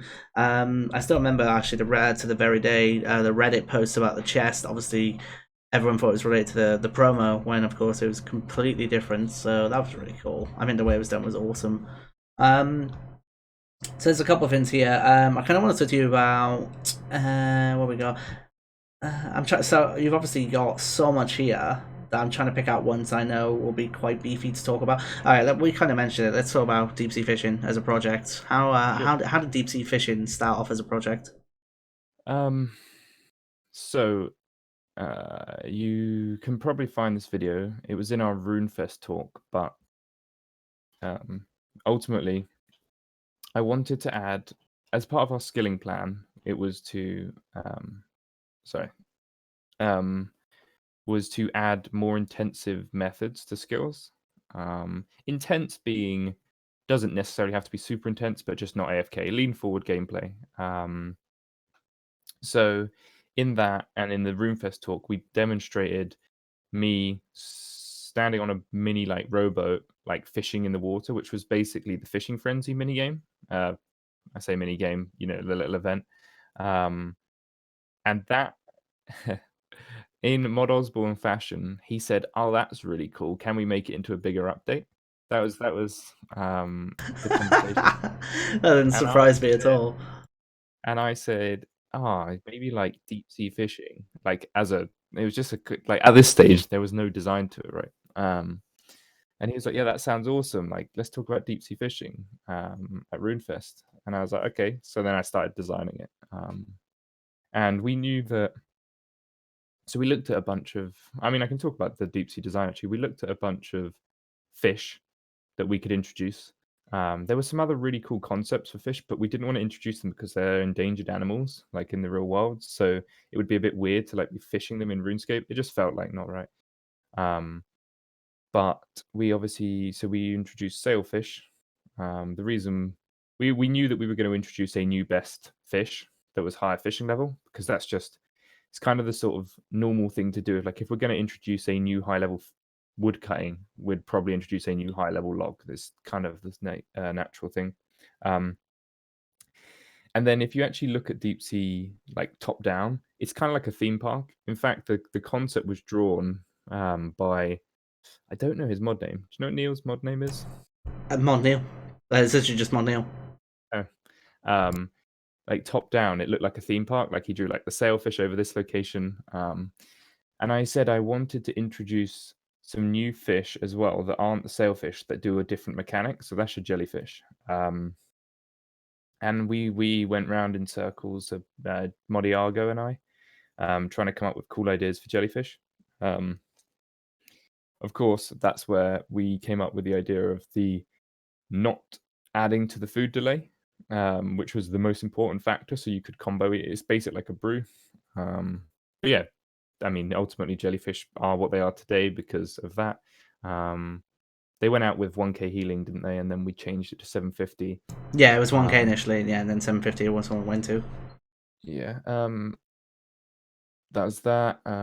But yeah, deep sea. The interesting thing as well is the catching of the jellyfish. I'm not necessarily happy with how you catch them, but we wanted to try something new. So it's not just like not all the fishing spots were click and wait, or click and get fish. So jellyfish have that like mechanic of don't fish. Stun mechanic, right? Yeah. Yep. That was also me very, very slightly, or lightly toying with the idea of introducing combat-esque mechanics to skilling. This is why I say it's like super light, like you can stun the player. Not that we haven't been stunned before, but I'd like to not necessarily make skilling dangerous, but like if you look at old school and you take Winter Tot as an example, taking damage or getting stunned or getting poisoned, that sort of thing, I feel like is okay, or we can do more with it in skills. But so we did that.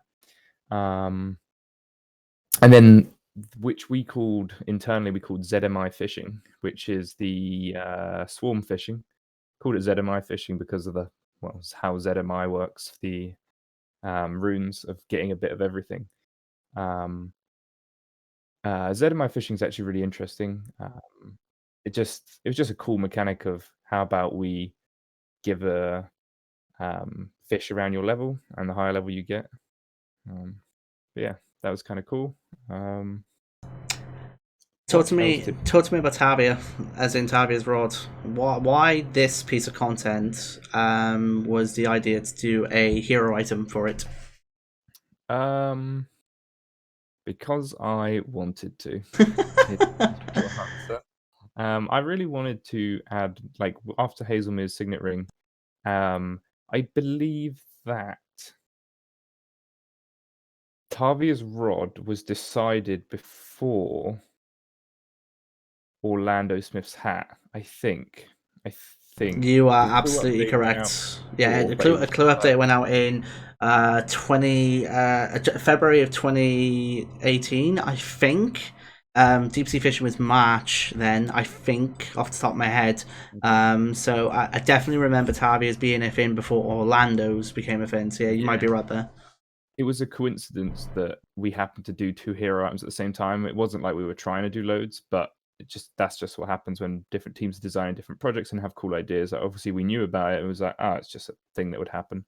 But I thought it'd just be cool to add a fishing rod that was a hero fishing rod. I also just because the general atmosphere of the deep sea fishing hub, it just reminded me a lot about Zelda. And I was talking to Mod Orion about the Uncharted Isles.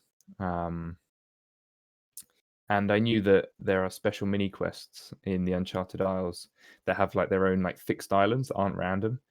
So I just wanted to come up with a cool. I felt like using it, so I used the same system, and I came up with that cool like I basically filtered through a bunch of islands and then put like a nice house on it and set up Tavia's like island. It reminded me of in Wind Waker, there's an island of like a holiday home. Um, just reminded me of that. Um, sorry, off not even related to your question, but yeah, that's Tavia's rod. So that's an interesting thing. I wanted to add a step that wasn't the actual rod. So like you get the map, and once you know that that map is the rod, it's like a get excited before the actual moment. Um, it's just a add a bit of story element to it, so that's why that existed. It comes back to on Mod Ramen's stream. He mentioned that idea that I threw around originally for Solak with the pets, about all the animal grove creatures coming up to the edge in the middle of the fight when you know that this drops a pet. Because I think there's sometimes those mechanics are like really cool for adding, like, holy shit, guys, like let's finish this. We're gonna get a pet. It's like the build up to the excitement rather than just the straight up excitement. Yeah, it's the golden clues is the other example. Hmm. Get the golden clue, you know you're getting a good reward. Do we? I asked you this on Discord. I don't know if you saw it. I know the rate for this. I'm pretty sure off the top of my head because I remember. I can't remember why I was looking at it. It was probably for something that we were going to reveal or so on. But do you ever see yourself revealing the red map rate? Probably not. Okay. I just don't. So I have a thing with delivering on rates. I don't think it does anything like good for anyone. I say that because if you know that a drop is 1 in 1K and you were doing it anyway, and now you know every single kill, you're like, I feel so far away from the drop rate, or you get 1,000 kills and then you feel like you should have got the drop. It's all like psychological and stuff. I don't feel like it's worth mentioning. It's actually not that rare. It's not like obscenely rare, like Hazelmere's was. The rate that you get it from fishing is rarer than the rate that you get it from the shop, though. Just so you know. Wait. So if you fish, you have a somewhat decent chance. Did Yes, if that? you're fishing at the deep sea, you can get the map. Yes. When you get one of the like consumables, Yeah. you Yeah. can get a map. But if you buy the green map from the shop, the rate is, for example, don't take this isn't the rates, but it could be say 1 in 1K from the shop, and if you're fishing, it's like 1 in 100K, for example. It's a lot Oof. rarer from fishing than it is from the shop, but that's because, of course, you can do 1,000 fishing actions an hour versus one action a day from the shop. And on that note, Traveling Merchant is, I think you've created something that even if people don't do deep sea fishing, you've created a piece of content that is quite insanely good for bringing people back every single day. It's a wonderful way of sinking money as well, based on what you got in there. I mean, when you look back on it now, are you proud of Traveling Merchant Shop? Yeah, so the traveling merchant is so the traveling merchant and the whirlpool, to be honest, are two examples of just because it's a fishing update doesn't mean that all the content has to be fishing. Um, we, or at least, I'm speaking for myself for sure, making an update, even if I'm say told, make a fishing update, I'd like to try to do more like bring some story into it. So like make the hub feel like it makes sense. And um, we'll come on to this a bit with Div Chamber, whatever it's called, Hall of Memories, sorry. Um, but like give some story elements and maybe add some other cool stuff that makes sense. So the traveling merchant actually is another Zelda thing, like the way the boat comes in. It's like when you're in your boat on Wind Waker and you fly out in the tornado. That was the animation inspiration. Um, but I think it was a good idea. I do like what it's done. There is this weird thing. Of course, we have doing a lot of dailies is a bit weird. Like you don't want to log into RuneScape and feel like there's 100 dailies you have to do. Obviously, the merchant is one of those, but when the wiki guys or whoever it was figured out the formula for how the items are determined, I was actually happy with that because like someone asked me, I think, and said like, "Are you going to change it?" And I was like, "No, not really," because it's just cool. Like I like it when the community figures stuff out or find things out, or it's just cool. I think it's cool. I think it's my biggest principle that I like to apply to design is design something as like a tool, rather than like design it to be played in a certain way. I think it's Sea of Thieves, Rare do this a lot. They talk about it. Just like come up with a cool concept and let players do what they want with it. Like it's a way cooler. But yeah, so once that was documented, it kind of takes that away. Like when you need to come back, if you know what I mean. Like that in a week's time the merchant is going to have the item you want, so it doesn't feel so inclined to come in every single day and check. You could just look it up and see when to come in. Um, yeah. What's the deal with Tavia? Is it a new character? Because I've never heard of Tavia before. Um, Before Deep Sea Fishing anyway. so she never existed as a character in terms of like there is no mention of her in game. But obviously with updates all the time, we create new characters, or there is a story. So that's the thing. You'll know this as well, but to everyone listening, the story you see in game, there is obviously a lot more story behind the scenes that we know, like why X exists or where we're taking this storyline. A lot of setup and stuff. Um, there isn't much, to be honest, in RuneScape. There isn't much story related to any skill, give or take. Like divination had a narrative to it, archaeology has a narrative to it, but like woodcutting, fishing, there is no narrative. And if anyone has ever released an update, for example, barbarian fishing, they add a bit of like lore to it. So Tavia was a new character made as part of that. I'd love to actually introduced more related to her. Um, People have a theory that she's dead because of the whole all hero items are from dead characters, with Hazelmere and Orlando. I cannot confirm or deny whether or not she is dead. She's coming to Um, archaeology. I can feel it no, no, coming. no, No, she's I not. mean, even if that train could be brought. Because if I remember, is there feel free to not answer this if you haven't confirmed it. Is there a hero item coming from archaeology? Yes, there is. Okay, so presumably that streak could be broken depending on obviously whatever that hero item may be as well. Sorry. Yeah. You just made me think about it. I'm not. I'm not even going to say anything. Okay, There is a okay. coming. Sorry, can't talk about it. That's Um, fine. That's fine. but yeah, sorry. Quick thing then. Yeah. So on topic of deep sea fishing, Tava is a new character. Her name is an anagram of my RuneScape name. That to some people, when they found out, some people were annoyed about it. But I think I posted about it. You'll find that most characters in games are anagrams or slight takes on something related to the designer or developer. That's just, if you're coming up with new character names, you take things or, I think if you ask Mod Rowley or Mod Raven, a lot of their characters are related to like D&D characters they use, or in the real world, like names they take up for like LARP characters and stuff. It's just cool ways of just coming up with new characters, really. But yeah, Nice. Deep Sea still though. One more thing for you is you mentioned earlier the Whirlpool and the Wishing Well titles. Yes. Um, so the whole special encounters, as they're called for deep sea fishing, um, I wanted to come up with a few that weren't fishing related. So the Whirlpool and the Merchant. The Whirlpool felt like a cool idea because there was numerous times people were asking when are we ever going to reintroduce the Wishing Well titles, and it just came up as an idea. I was like, actually, maybe I could do it here. So it did. I think it went down well. Like people actually appreciate we brought them back.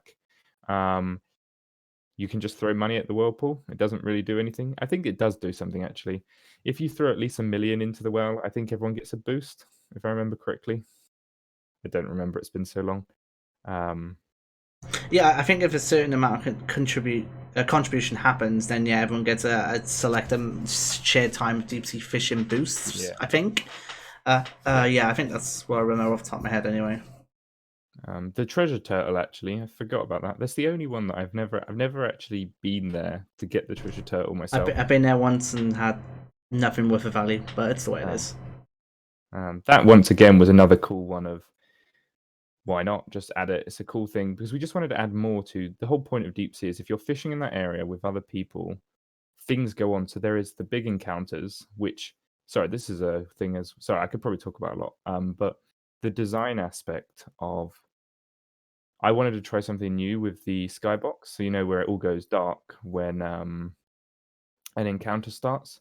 I think that was something that I I think someone in the chat said ripped off from other games, but it's not necessarily like that. It's inspiration, right? You play a lot of games, you watch a lot of TV and stuff.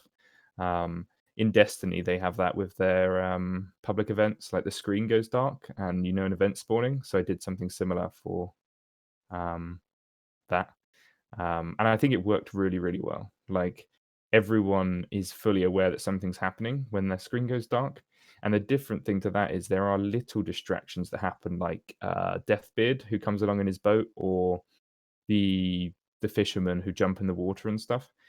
Those are purposely minor distractions. If unless you're paying attention, you won't notice them. So I was trying. So with all my updates for skilling content, I usually try something new. You may not know it necessarily, but I mean, I could talk about it in detail. I try different things to see what people's takes are from them, and then learn from them and take them forward. So if you go to like divination chamber, sorry, the internal name is div chamber, but it's called hall of memories. I took the learning of like events, like things that happen in the area, which we'll talk about in a bit if you want. There's some other stuff way in between these two updates that we could talk about.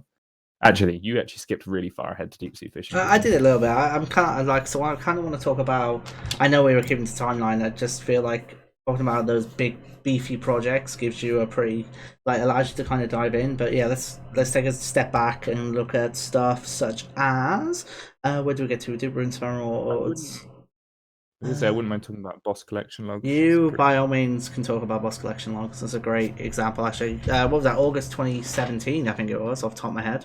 That is a yeah. It seems pretty accurate. Yeah. Yeah, it rings a bell anyway. So um, once I was in a team at the time called Spec Ops, which was actually just myself and Mod Ramen at the time, and then Mod Chaplin joined us for a bit and then left. But Ramen was working on the Lost Grove at the time, and I was doing a lot of little updates. So I'm not going to talk about these in detail, but I did the things like the stackable urns, the new urns. I picked up on the Crystal Skill Chompers job that Timbo was doing in TAP, finished that off. I made some new timed high scores and did the boss collection log. So the collection log was a fun project because it's, again, as I mentioned, doing a lot of boss content, but never actually making a boss. It was another thing to add to the bossing. What do you call it? I want to say story. That's not what I mean. The bossing cycle. So there are people who enjoy killing certain bosses. They really try to get the most kills they can at Bandos, for example. And the collection log kind of felt like a good update for them. So we added of course, we added the title for each of the bosses. So if you just only enjoy Bandos and you want to go out there and you want to get the strength of the orcs, is that what it's called? Something like that. Then you can Oh, get the it. And Dormant, and it's the only title I have. Well, actually, I got the KPD title recently, so tell I got two. Oh, nice. But yeah, the Dormant is my precious title right now for Telos. But that's like it's a nice way of showing, um, I'm just like I really enjoy Telos. I'm good at Telos. I say, it's just a nice way of doing it. But anyway, the collection logs was one of those updates which I think a lot of people appreciated as well. You see it all the time. So I actually really like seeing pictures on Reddit of like screenshots of these sorts of things. Like, here's my collection log. Here's how many kills I've got. Because to me, they're not updates that have significant impact when they go out, but like they have lifelong impact. It's forever that you will be participating in that. It's just a really cool thing. Yeah. I enjoyed everyone logging in who completed Fight Kiln on the day of that update, and then logging in and obviously triggering the feat broadcast. I thought that was pretty cool. Like Mhm. just seeing that was like, oh, okay, what's this? Like, this is pretty cool. Like, how do I get it? Oh wait, it's obviously do the Fight Kiln, which is brutal when it comes to Shrimpy, but you know, it's the way it is. Yeah. Shrimpy, yeah. Damn drop Yeah. rates. Yeah, it's an interesting one. And actually, just on the topic of boss collection logs, there's one thing that I appreciate personally that I think you do well is when you go back to, like, you tweeted about this recently with archaeology, like you're using archaeology's project as a time to update the collection log system and stuff like that, going back and adding to it, and I think stuff like that is really really cool. Yeah, that's kind of just it's a good point from development, like, cycle. Um Of course, when we're adding to like, when we're making systems, we should be making them to be future-proof. So, taking Boss Collection Log as an example, when Mod Days went to adding all the clue stuff, he spoke to me about it and said, like, "This was really cool. Like, it was super easy to add all the clue stuff, like, to make a clue log." And obviously then we did the breeding log. But coming back to it in the future, like myself for archaeology, because we have collections within archaeology. There's no point reinventing the wheel. Like, we shouldn't be making more systems. So I needed to modify this system to allow for a different style of collection.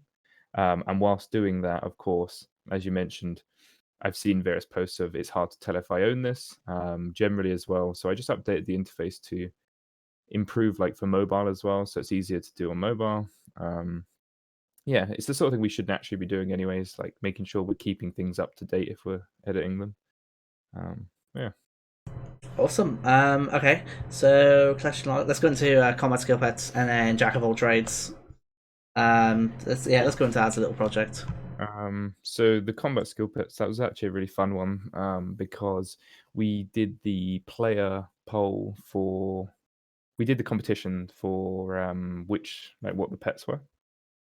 Um, so obviously I made all of those and had to make the Jack of all blades and the Master of all title. I came up with both of those titles. Usually when I come up with these things, like Final Boss and stuff, at the time I'm like happy with it, and then it goes out, and then I'm like not so happy with it, and then you look back on it years later, and I'm like, actually, I think they're good names and stuff. Um, Master of all is the typical like Jack of all trades, Master of none, like saying. So we flipped it obviously because you've got them all. Um, Combat skill pets was a fun one to make because they're like the hardest thing to balance because it's really hard to know. Like, we need to make them possible for everyone, but not too rare. You know, it's like finding the right balance for that. I think the Constitution pet in hindsight is actually too common, I think, because you can train it with obviously many different skills. It probably should have been rarer. But yeah, that was a fun project to dev. It's fairly quick, you know, as well. Like making all the pets is very straightforward. Nice bunch of achievements. I have Jack of all trades on my account. If you ever ask Moriargo who was the first to Jack of all trades, that was me, and that was a good race. He spent a long time getting Rue, I Yeah, think. Who was his name? runecrafting ruined him. Actually, I need to tell him. I need to get a hold of him because I remember him going on and on about his KPD title, and it took him like 12k kills. I remember at the Mhm. time actually checking. He was in, I think it was like the top 5 boss killers who hadn't had the log finished during the data stream I did at the time, and I actually ended up finishing mine in like 1,900 kills. So I kind of need to give him a Oh, little yeah. poke. I need to give him a little poke about that one just to see his reaction. Bless him. He's waiting on, I think it was Dragon Slayer gloves or something to that Yeah, nature. his took ages. I remember because he used to AFK KBD, I think, like at work. Stuff. Um, Bless yeah. him. But yeah, the combat pets, like, it's just another example. I think that we obviously had the skill pets, and adding combat pets felt like the right update. Comes back to what I said earlier of there is a lot of value in it extending or adding to existing content. We don't always need to make new things. or like I say new things as in new styles of updates. Yeah, that's the combat pets one. Speaking of, yeah, of course there is the archaeology pet to come out. Mm-hmm. And during our testing, when we've been playing like longevity testing, I think Easty got the pet once. Someone else got the pet once, and Modiago actually got the pet twice because we've done a what do you call it? Because Modiago's on the team, we did our own longevity before, like did a Yeah, bunch yeah. of changes, and we restarted it. So he restarted his account, and then he got it on the second time as well. Has anyone got a 99 yet? No, Oh. but that's because we did some. Obviously, the way longevity works is, we're doing it for the sake of feedback. So the reason no one's got 99 is because we stopped them where they were and reset because, yeah, the point of longevity testing was to figure out what is core and needs changing, or what a player's going to feel, playing it as players. And when we make drastic changes, we need to like replay it. If that Yeah, makes yeah, sense. because no, it makes it like so. If you were, I don't know, I obviously don't know the skill, but if you had done a certain amount of play style up to 90, and then you change that for the lower end, you're never going to experience that in your current level. So you reset everyone to get them to go back for it. Exactly. But yeah. Okay, that's awesome. That's a nice, cool little insight there. I'm sure we'll talk a bit more about archaeology in a bit. Stalker creatures next on my list. Cool little update. Actually, I enjoyed this, and obviously the update where you introduced the Hex Hunter bow into Yeah. RuneScape. Well, into RuneScape is a lie because it was in Daemonheim, but into the service world, I guess, on RuneScape. Yeah. Stalker Creatures is a fun update as well because it's fairly small. It was the first update I think we released in January of whatever year, 2018, 19, 19? 2018, I think. Um, Oh, yeah, no, I'm pretty sure yeah. it was 2018. Sorry, I only just saw your message in the chat. Oh yeah, no, we've answered that now, obviously. So Yeah. Um, yeah, so that was a really cool update because we knew we could add more. So there's obviously the Slayer creatures in Dungeoneering, the Stalkers, and the Seekers and the Soul Gazers. And we have added Edamus in the past with Elf City. It felt like a good update to bring them out. We also wanted to expand on. We wanted to bring a Hex Hunter to the real world. I say that in the sense that we wanted to add more diversity to combat. Of course, with the weapon diversity conversations. this is where it does more damage against magic enemies. Is that correct? Yeah, yeah, that's correct. Yeah. So the effect that is in Dungeoneering for the Hex Hunter bow is different. It's different now to how it was originally. Like the original Hex Hunter bow back in the day for Dungeoneering was like the shit. Like you really wanted that. And so we just really wanted to bring it out. So that was the update, really. We brought out the reason as well, actually, that we added it to Zamorak's hideout because that's where it's in the warped floors. Like it felt like a really nice place. So like I really enjoy making those updates where you don't just put them anywhere in the game world. Like you find the right place to put them. I really enjoy like that restrictive, like tie the content together. And the task itself is, yeah, I mean it's a straightforward task, right? I didn't make the Soul Gazers do too much. They do I think a magic attack and a melee attack or something. And we needed a use for the Seeker, or I wanted to find a use for the Seeker charm. And it felt like a reasonable thing to. Essentially, the design is that lower levels can make money from Seekers. Higher levels can also make money from Seekers because the task is Stalkers, if they wanted to. Or they can, go for the rare drop of the Hex Hunter bow from Soul Gazers, or do a bit of both. The Hex Hunter bow as well, that's an interesting thing. The Veil Ripper, can't remember his name. That guy, the special Soul Gazer, the elite. Begins with an O. The Veil Ripper. I'm not going to try and pronounce it because it's horrendous to try and say, but yeah, that one. That's another example of that thing I mentioned earlier, where I like to try new things with So each this of was my the one updates. who guaranteed the bow, right? So when you Yeah, saw him, you were like, "Oh shit! Like I'm gonna get a bow if I kill him." exactly. Yeah, And it is that example as well of if there are other people there, they can also see that you're about to get the drop. So it's just adding a bit more like fun and aspects to it. The chance of him spawning is the same chance of getting the bow anyway from a normal drop. From an whatever the rate is the same, so it's a no different rate. It's just visually cool. But I quite like that mechanic still, Um, and yeah, the bow, of course, is pretty cool. We made the pterosaur maul from Dino Big Game Hunter as well, which is the melee equivalent right yeah, here. melee, I believe. Um, yeah, uh, I thought it was really nice. And then next up, I have a rebuild in Edgeville. Small little update, but you're yeah. involved in that. Excuse me. Nothing really to say about that. I know that for a long period of time, people wanted to fix up Edgeville because it looked ugly. And I think, yeah, it was a bit odd, wasn't it? I think Mod Pi. This is actually Mod Pi's update, but I finished it. Because the way, obviously, as you know, the way it works, sometimes there are updates people do, but they can't finish because they have, they're responsible for other things. So I took this off his hands and finished it and got it out. Um, so yeah, you can rebuild Edgeville. It's pretty cool. Yeah, Uh, obviously the update allowed you to roll for FE as well. oh yeah, which Kyle Mod Ramen. Old tap, right? Like a long Yeah, time old ago. Happy made Effie. It's kind of interesting when you look at how these updates come together. Like, you know, Ramen started this pet thing over here, Pi started this thing, and we just like merge the updates that make sense together. Yeah, I love stuff like that. And then obviously you're involved in assisting Shogun with safe cracking. So how was that? Yes, so safe cracking. So this is before Mod Shogun was a developer. This was He his was the tap QA. QA project, if I remember correctly. Yeah. Which is really it's actually really funny. So the story behind safe cracking is actually Henrik Modshogun, sorry, he used to sit opposite me. And at the time I was trying to get 200 mil thieving, because I wasn't max at the time.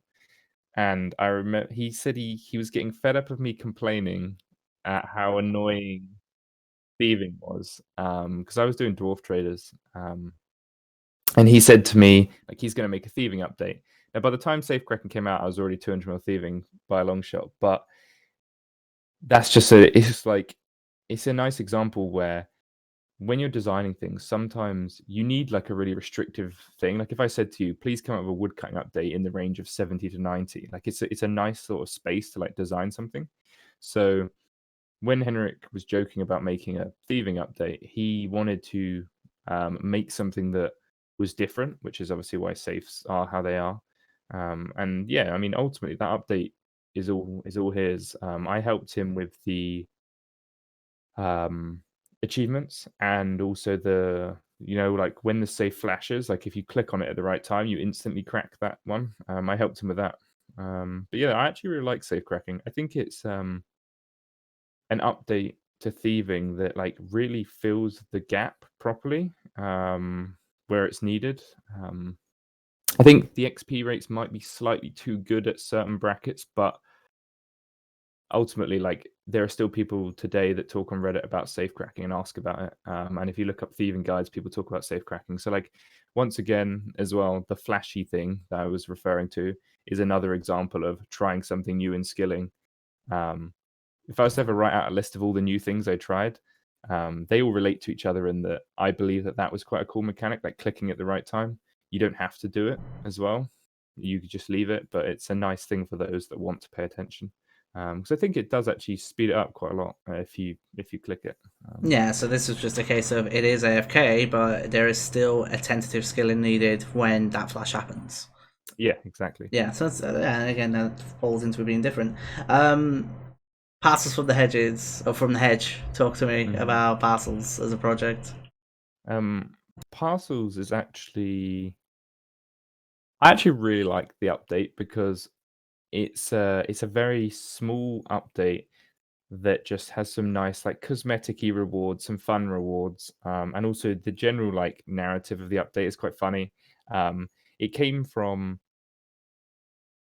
parcels. Is it what is the? Oh yeah, Postbag from the Hedge Yeah, was post the back from original the edge. one Yeah. we did years ago. And we wanted to come up with like a cool little style event. And I remember talking with Mod Jack.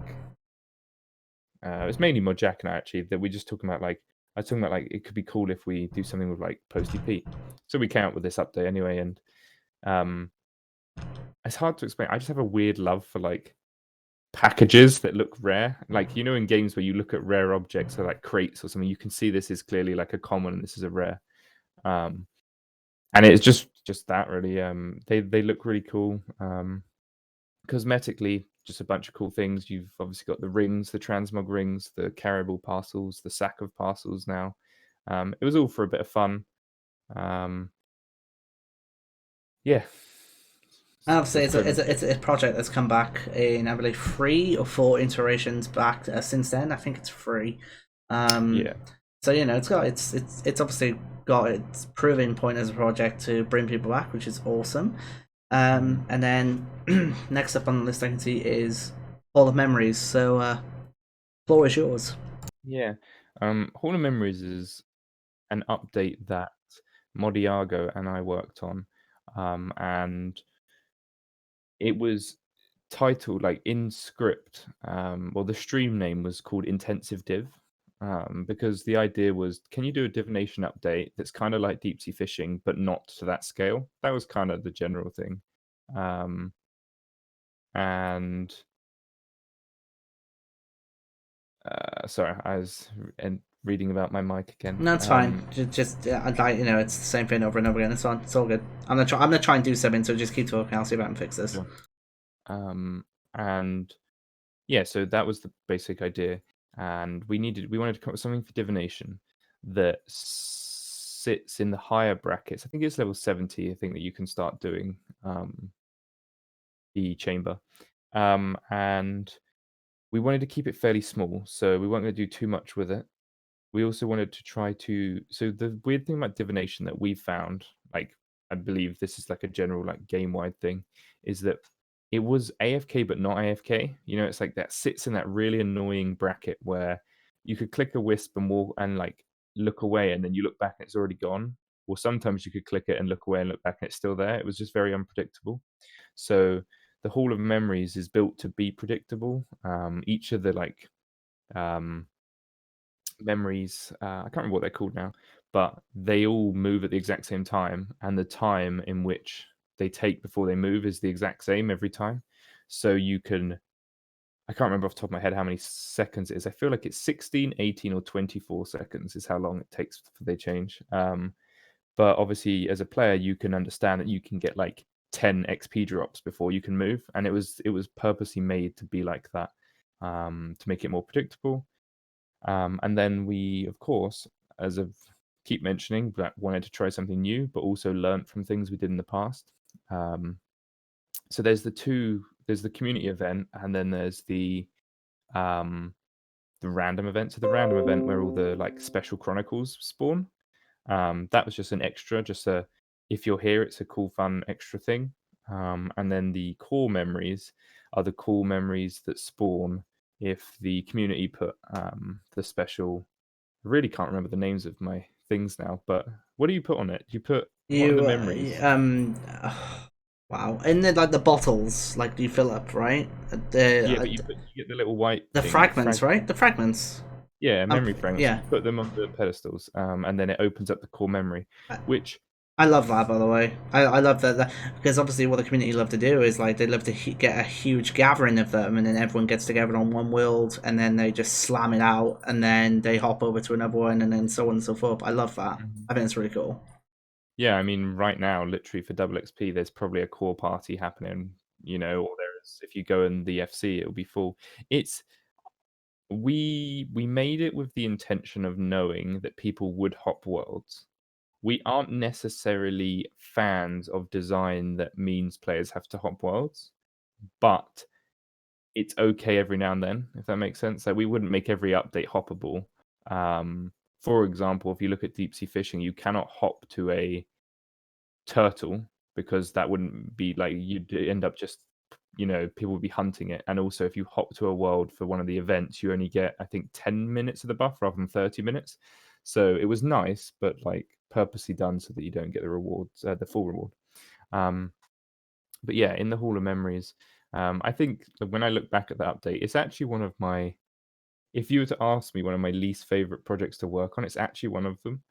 But I keep being reminded, like Mod Days reminded me recently, he was saying like it's actually really cool and he loves it. So Why is it one of your least favorites, if you don't mind me asking?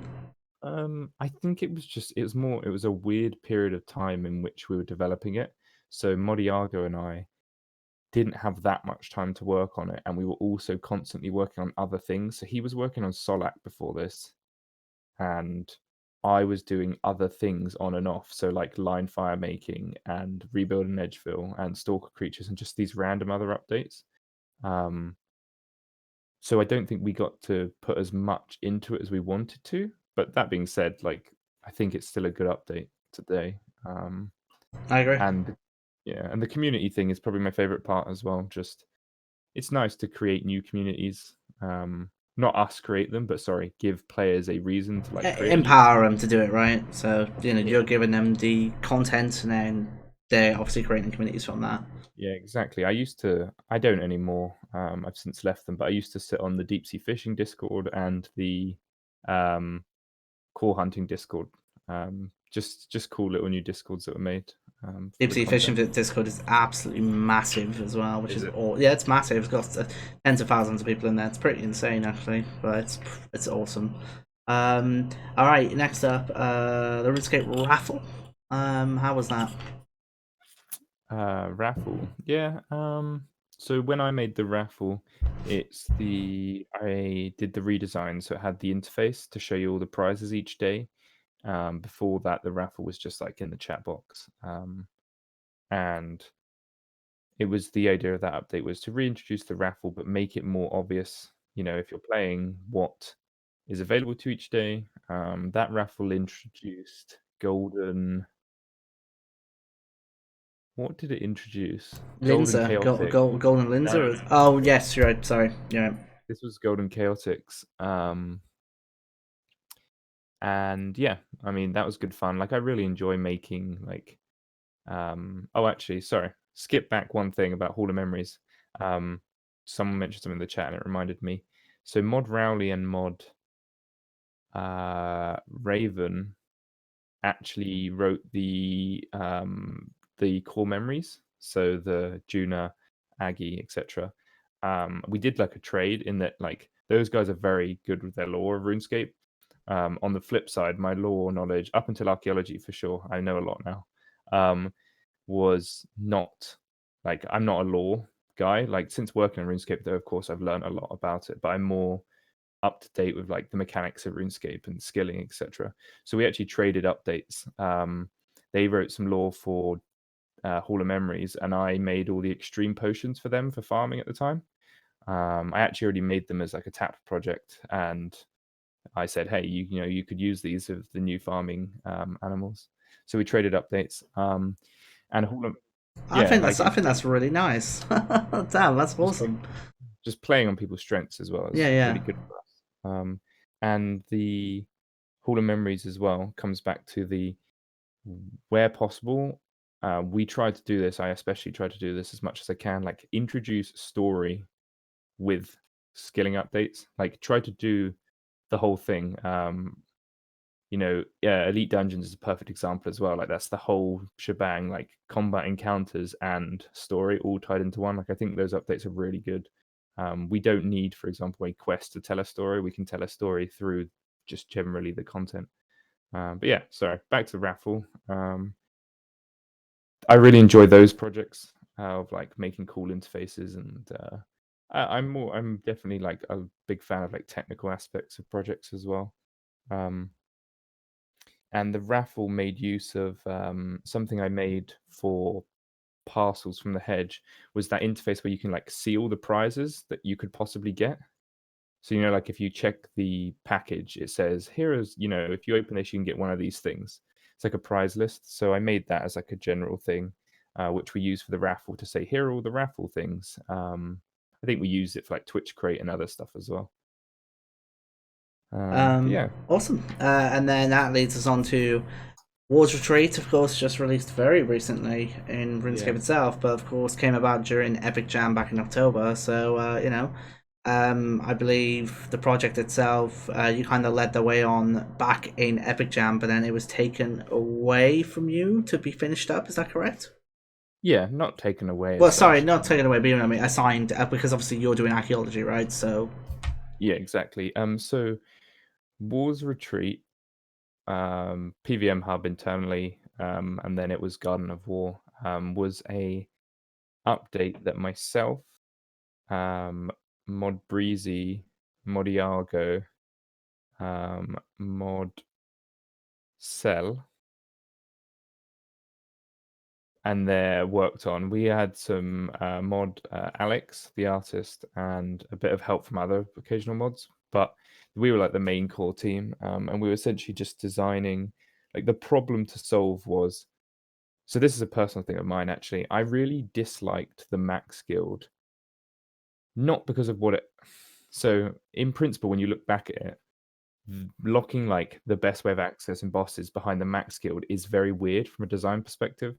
Um, it makes sense as a cool reward, but if you want to boss and your friend says, "Oh, well, I'll meet you there," or like I can get there faster, it was just a bit weird. It was an extra, it was like a unnecessary hurdle to get into bossing. So the problem we wanted to mainly solve was to allow everyone in the game to, like find a central place they can go if they're interested in bossing and find new friends, make new alliances and learn from each other, and also just not to gate off what's essentially a very big part of our game, which is PVM. So the main problem was that, which I believe we've solved a lot actually. A lot of people are using the hub, and there are obviously a lot of things we wanted to do with it, but we didn't release everything. So uh, in the Epic Jam, we tried to do what we could do in 2 weeks. So I was the only developer working on it. Um, and sorry, I'm trying to think about how to explain this. There was a lot of stuff we wanted to do with it, um, which is why in the original stream that we did on the RuneScape channel, you would have seen like the pet area and stuff. We wanted to like eventually it'd be nice to turn this area into a, if you want to take a cool screenshot, like I mentioned with like showing on Reddit, like you could take a cool screenshot of an area and you could see like the Omen's outfit hung up on a mannequin and all your pets and like Tiny Death sitting at the top. It's all representative. Um, that's the idea. We'd like to get there. Same for all the grouping system changes, like make a proper grouping system area. That was all in the original, but the reason that it got broken down was basically because we can streamline the update to get it out, which is what we did. So we, streamed it down to the core amenities, and the portals. And yeah, so am I going to get this wrong? Mods, Sova, Shogun, and I don't know the other guy's name. He's a new developer. I feel really bad. If Shogun's in the chat, he'll be able to say it. But they picked up the project and they finished it and got it out for release, out and release for us, which is really great. And the great thing about it as well is, Brazy just said Mod Abe. okay, Mod Abe, it actually really helps with the new skill release as well. Like we didn't do it for that, but it does really help for that. Because when the new skill comes out, of course, everyone loses get access to the max skill, and we don't want people to feel like when a new skill comes out that they need to do it. I mean, of course, we'd like people to want to do it, but I'm really against making content that makes players feel they need to do something because I don't enjoy like logging into a game and feeling like they have to go and do something. So we want to avoid that. And that actually is why marks of war are how they are. We didn't want people to feel like they need to go and grind out a very quick boss, to get as many marks as they can. Instead, they could just boss and then they'll get the same amount in the hour as they would if they do something they don't want to do. So the point was the actual aim is log in, I want to continue doing bossing. So if you logged in before the update, you do what you do. You log in after the update, nothing changes for your wants. We just made it easier. We reward you more for it. Yeah, that's pretty much it. Um, Awesome. Okay, so we'll come to what you're working on now, of course, which is archaeology. So again, just for people who maybe just joining in or so on, or have joined in a little earlier but don't know what I'm going to do here. So this isn't an official RuneScape Jagex stream in the sense of like new information. I'm not going to pressure Ryan into doing that. That's not what this stream is for. I want to kind of use this as an opportunity to kind of talk about the backstory of archaeology, and if he can say, then why was this chosen as the next skill for RuneScape? So whatever you want to say, really, mate. sure. So I think we spoke about this a bit at RuneFest. Mod Rowley definitely did a talk on the lore of archaeology, and I feel like Mod Osborne at some point has spoken a bit, like in one of the Q&As or something, about archaeology. There was various surveys and things that happened, like from a business level, and players of seeing surveys, etc.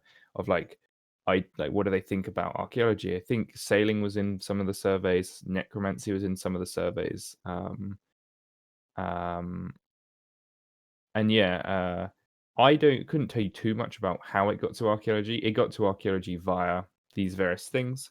Um, I actually made some prototypes for sailing originally before working on archaeology. Um, Sailing in RuneScape, Mod Rally and I for sure came up with some really cool things we could do for sailing. Um, Sailing is also just very different in RuneScape because the way the RuneScape engine works. You would never actually like sail a boat like you would in another game, not without you know updating our engine to support that sort of thing. Sorry, I'm talking a bit about sailing, but there is some cool concepts we had floating about for sailing that makes it more like a board game, in that, like, imagine being zoomed out on a giant map and you're in Lumbridge Dock for argument's sake, and you could see your friend, like you could see me, and I'm off, at Daemonheim Dock on this cool map. Um, and there's essentially nodes that you could sail between. And when you click to save sail from, you want to, like, temple trekking is the general premise, but imagine like making that today, like huge, like properly made. I'm not saying temple trekking is bad, but like arguably making it 10, like 100 times better. And each of those nodes you'd be able to sail between the two of them. And you could essentially, you sort of like fade out and fade in where you're on the sea. And things would happen in that encounter. So like to get through it, you'd have to do something, or you could just skip it. It depends what it is. And obviously getting from destination A to B, you upgrade your bow, etc. And like it could take longer, shorter. You could obviously take shortcuts, and that's just how it works. And if you've ever played like Super Mario, like for some of the originals, where you can have like secret nodes to go to for like warps and stuff. This whole map, you could lay it out that like there could be events on the ocean where this giant whirlpool is available, and that's, for argument's sake, you have to sail to it to do this boss. And it's only open for this month. But yeah, sailing there was a cool concept that we came up with that we think we could do. But sailing is not what we're making. But yeah, archaeology became a thing. What we wanted to do for archaeology that we sat and spoke about was we really wanted to focus on the God Wars. The God Wars that players are like, when you say the God Wars, we're talking about the original God Wars that you see, the banishment and like Guthix waking up, etc. And that's what the story plays a lot on, but it's not like we didn't archaeology story has you going to, if you haven't already, there are some what do you call them? There are some blogs that have been posted about the sites, like Everlight has been posted, Caradet, etc. Yeah, like lore-esque blog posts, essentially, the journals. Yeah, yeah, the journals, that's the one. And sorry, excuse me. They essentially, I'm trying to think about what I can say, so I'm just being careful. So the story focuses on the god wars, but not the gods themselves necessarily. Like if you imagine, like in our history as just people, during a period of time where something crazy was going on, a lot of other things happen. They're just not on the news. It's kind of like that. Um, So Caradet is a Zerosian fortress that you learn about, and Everlight is like this Iceni related thing off the coast. They all have their own. So archaeology has a lot of story built into the skill, but as a player, if you literally don't care about story, it doesn't matter. It's similar to any other gathering skill. You can go into it, you can train it, you can get the items out of it, you can do it, and you don't have to care about story. Um, there is a bit of progression through the skill that you won't necessarily have to know the story, like the story, but similar to how, for example, you know how to get into Elf City, you need to do a quest. Archaeology has that, not as quest format, but to progress in some sense for a site, you may have to do a thing, which arguably is got a bit of story ties, but you could spacebar it and, go on the wiki and someone would have told you how to do it. But yeah, it's got a lot of inbuilt story. Um, what can I talk about? Do you have any? Yeah, I tell you what, you can ask me some questions about archaeology, and I can probably try to answer them. I don't know if that's more helpful. Like, what would you want to know? Okay, let's talk about the demo. How was the demo useful for you? Yes or no? This was The the one. demo at RimFest. I should clarify. Yeah, yeah. So yes, actually. So yeah, we took the archaeology, like a version of archaeology and the Everlight dig site to RuneFest. We also took a page of like relic ideas. Everyone that sat and played, they played the tutorial and then they got to play a bit of Everlight. It was actually really useful because we got to see people's initial reactions and just their thoughts on everything that we were doing. Um, it was also actually really good for the tutorial because no one at RuneFest that did the tutorial failed to do the tutorial, if that makes sense. So it was a good indication for us that the tutorial made sense, like, and worked. Um, and but yeah, no, it was super useful. Something that like an interesting thing about designing and making a new skill is that you have to think so far into the future without actually making any of the future content. So, for example, we if you look back at let's look at use another skill. Um, maybe Invention. like herblore. Okay. No, herblore feels like a good Sure. example. Toadstools as a herb, once upon a time, you may not remember this, but they didn't actually do anything. Like they weren't actually used for any potions, and then obviously they became really useful for for overloads. Um, and it's the same for like a new skill. Not everything is going to be significantly useful when it arrives, but in future updates are supposed to bleed into a skill and make use of it. Um, you know, for example, as well, take woodcutting.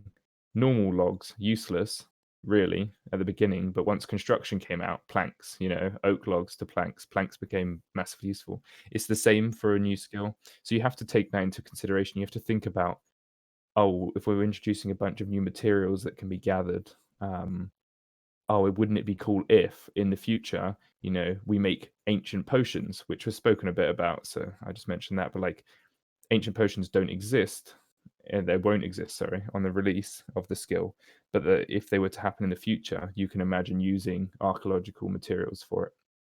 But yeah, that's quite a hard like design thing because when we get to it in a few years' time, for argument's sake, what we envisioned originally may not be used that way.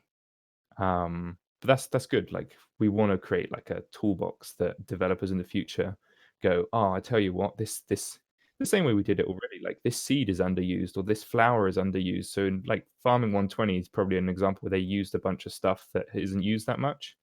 Uh, that's actually really helpful to us and the game to create things. It sounds weird, but to create things that don't have much of a use right now because you can use them in the future. Um, Agreed. but yeah. Okay. So I don't know if you're going to be on the stream on Tuesday, the big 2 hour plus one. Are you able to? This is from my own personal perspective because obviously when you tweeted out the image biting for, I tweeted you saying, is it possible scavenging and so on. Yeah. Am I right to assume? Again, yes, no, you didn't even have to answer it. It's really up to you. But am I right to assume that words level 3 perks can go to level 4 on all of them, or is that just selects? Yes and no. Okay. So yes, there's a lot more level 3s. There are a bunch of level 3s that go to level 4s.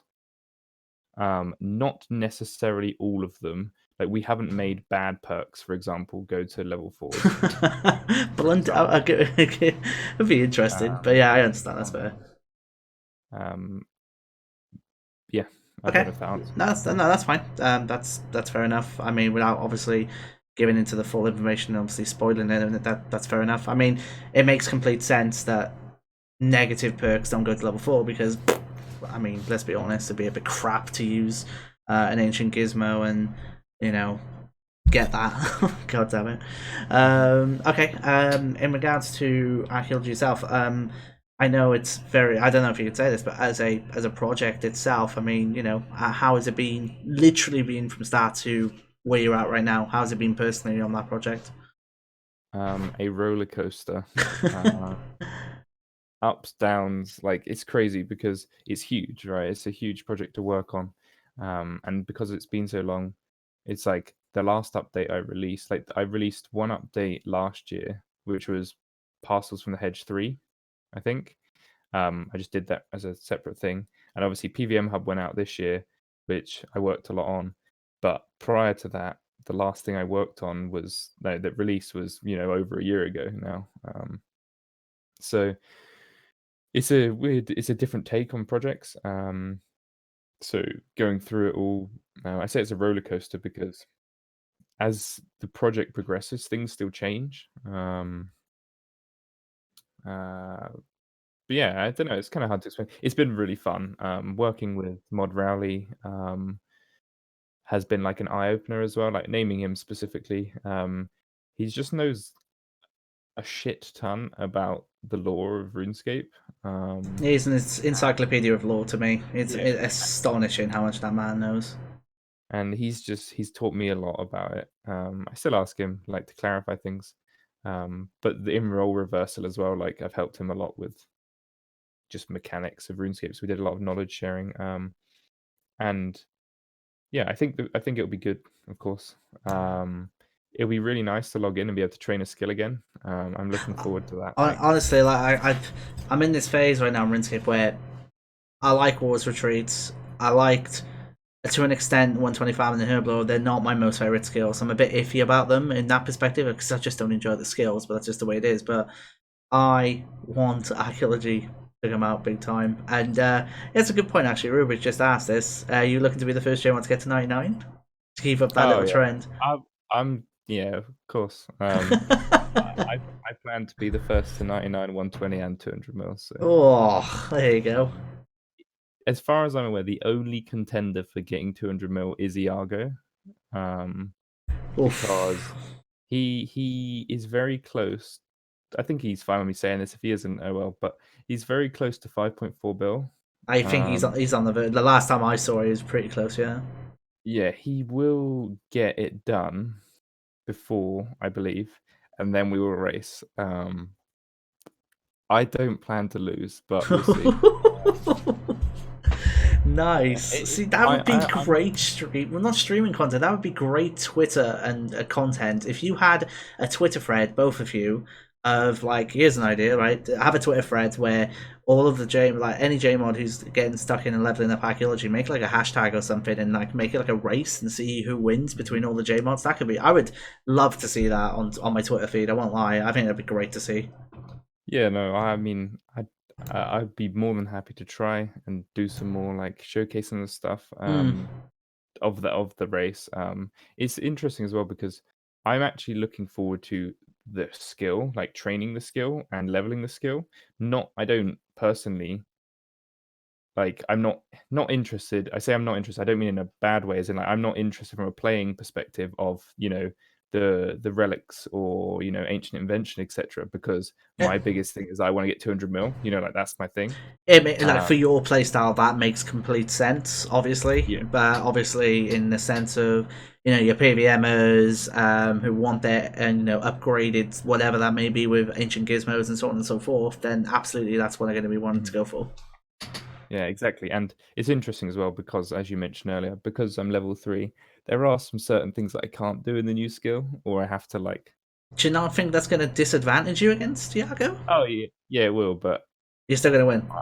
yeah, just Oh, I have a feeling he's going to come back and clip this little segment and then hold on to it, I think. A little bit of yeah. motivation.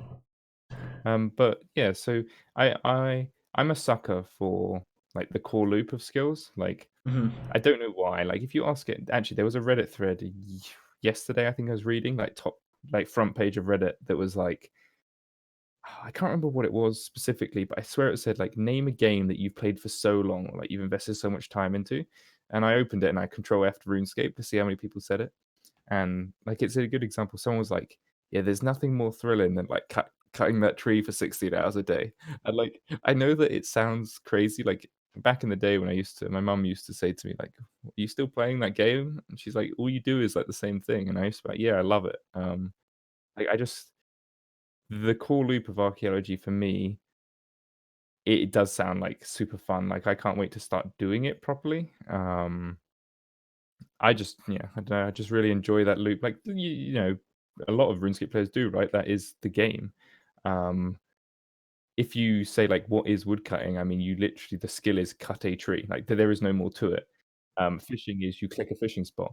But we all have our own reasons as to why we enjoy them. Whether we can mining is a perfect example because the mining changes, that were changed and changed again. People really enjoy being able to mine and watch TV or chill. Like there's just mindsets and play styles. Hopefully we've got this one on the head. Of course, it's always worth mentioning. I don't need to clarify it here, but you know there will be more archaeology skilling methods over the years that RuneScape progresses. Just like we've added, you know, deep sea fishing, different styles of fishing, and all these sorts of things. So that would be cool. There is one thing I do regret missing out on, like in the time I've been away, and that was I've been able to do the longevity testing that that you've all been doing. Obviously, I did just playing it and then obviously giving feedback and stuff. That was just me playing it, and it was something that actually not Invention didn't really have either. It had the play tests, but it didn't have the longevity testing, as it were, where let's see how you do in a week's time and so on and so forth. And I think something like stuff like that will help a ton. And fingers crossed Yeah. that it adds that overall. It allows you to make that update better, basically. Yeah, I mean, it is over Christmas. So there was a couple of people that that when we got back from Christmas, they were saying in like we have a we use Slack, not Slack, sorry, yeah, Slack. At work we have a group, like a room for everyone that was taking part in longevity, and it was always really cool to. Obviously, we're still developing and stuff, but open the world page where we can see all the in it for everyone in the chat. Like obviously, we have a rental page for where we can see worlds that we rent our own worlds where there's just us on our own world when we test content. But obviously there was a world dedicated to longevity. So it's really cool to see like 18 people or 26 people, or whatever people online playing. And it got to a stage where like people are just playing on their own accord. And people were getting back from Christmas saying, "Oh, I've been super excited to start playing again." And it's just a nice atmosphere and like a cool thing to people really wanted to play the skill, which is good. Um, Awesome. yeah. Um, And I don't think there's anything that else person I want to ask about archaeology, not without obviously going into the grounds of like pressurizing you into stuff that isn't really fair to you, especially when there's yeah, official streams and so on. But I thought it was really cool getting a quick backstory into that, and just talking about it as well. It's been really good fun. there is so once the skill is live, there will be I tried as much as I could through development to take screenshots and stuff of the skill, like as it Ah, progressed. nice, good stuff.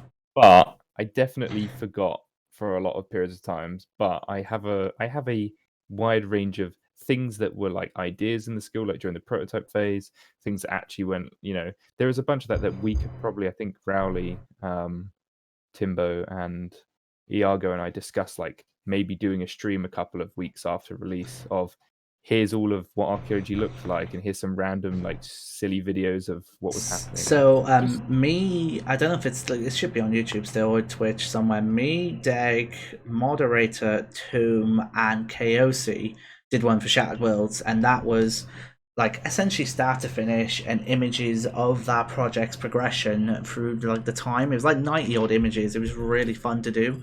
So if you can definitely do that, then yeah, that would be awesome. Really would. Yeah, I mean, there's even some stuff where, like, once the skill is out, we can talk a lot more about things we would love to do in the future, for the skill and just things we'd like to see where it goes. Um, but yeah, I don't know if you've been there asked this. Um, how long do you think it's going to take for someone to get 99, 120, 200 mil? um, I don't know because there is, like I've mentioned before, we obviously have an idea of we know how to train the skill. We know we obviously have balance rates, etc. But what we have discussed is there will always be weird metas within a skill that we haven't thought about. For example, trying to think of a good example. Summoning maybe is an example whereby someone said that crimson charms are really easy to get if you go and do this thing. So that's the best way to like it's finding those things. We may not have necessarily know about all of those, but that's the great thing about the skill is that if people find these weird, I say weird in that like sort of ways of training the skill, then like that would be cool to see. I can't imagine that even if they do find these, it's not going to change the rates from like double the rate, but when you're racing, of course, getting that extra 10% an hour means a lot, you know? But in terms of time, it's hard to say really. Depends how much you play. I'd like to think that I'm not gonna be able so for me personally, I'm not gonna be able to play much for, like, the first week at least, right? Because 'Cause I'm probably gonna spend more time in the office just making sure, like, fixing things if we need to fix them, like, making the changes that if every player on release is saying like this could be better, or can you change this simple thing? Like we want to make sure the quality of life is there from the beginning. Um, but I'd like to think that I could get 99. I like to think I could get 99 very quickly. I'd like to see. Ooh. I don't know how long. I can't say, but I don't want to say something because people will just take Yeah, it because as. yeah, they will be like, oh, like they'll hold you to it. That's completely. I get it, 100%. I tell you, okay, the opposite. No one is getting 99, 120, 200 mil, etc. in a couple of days. That's not happening. And I say that because obviously invention was mentioned as, Well, you know, invention was basically 15, 16 hours. That was because of explosive, then undead components, yeah. and then same for 120, and then 200 mil. Just wasn't fast enough to address that. That's just the way it is, unfortunately. However, I do think 4 years later, um, I think that you will all be quite reactive to it. And yeah, invention was very viable. I'm not allowed to say the number, but I know I know how much Lemay spent on getting 200 million invention, and it's a ridiculous number of I GP. Let's put feel it that way. I feel like I've read somewhere, like as a player, because obviously I've played. No, I've got to invention. I feel like the people that front paged invention were spending anywhere from like upwards of 10 to 20 bill or It so. went from let's I'll give you a range. Some spent 10, and it went as high as 60. Right. So Yeah. So that was when undead components were at that like was like everyone's like, okay, we need to do undead components, and like this is where prices were absolutely everywhere because of all the items affected and so on. But yeah, between 10 to 60 billion was spent between people who were getting 200 million invention, like, and that's so not specifics and so on. you did raise a thing that reminds me of so archaeology isn't viable. It's not But viable. no, but it Nice. it can be. So by that I mean, for example, let's take Herblore. You can buy all your supplies, right? And make them all. Take summoning. You can buy the supplies, but you need the charms, so you have to do your own initial investment. Hmm. Archaeology sits more on the summoning side, in that you can buy materials because materials are tradable, but you can't really use the materials unless you invest in the skill yourself because you need to find, like, discover artifacts, etc., to restore. So and also, that's the point of it is viable from that end, but you still need to get those items. So, an Iron Man, for example, is obviously going to have to get all the materials themselves that they need. Um, What it does mean as well, though, is all the materials in the skill are new. Of course. Well, sorry, there are new materials in the skill. There's still time on investment that you have to go and do the actions to at least use Exactly. the stuff you buy. And what we've also tried to do as well is, we've mentioned this before, so this isn't new information. Um, but the race to 99 is obviously a thing, the race to whatever goal. There are also other races within the skill. By that we mean um, doing other stuff, because like we've said, the skill isn't just train the skill. The skill has, I'm just trying to think, did we talk about this? Maybe wait until Tuesday, I'd Yeah, say. I mean, it's what I want to say then is like you can't just, something we discussed early on in archaeology's development was you can't just, like crafting, you could make, let's just say for argument's sake, 100,000 cut sapphires to get 99.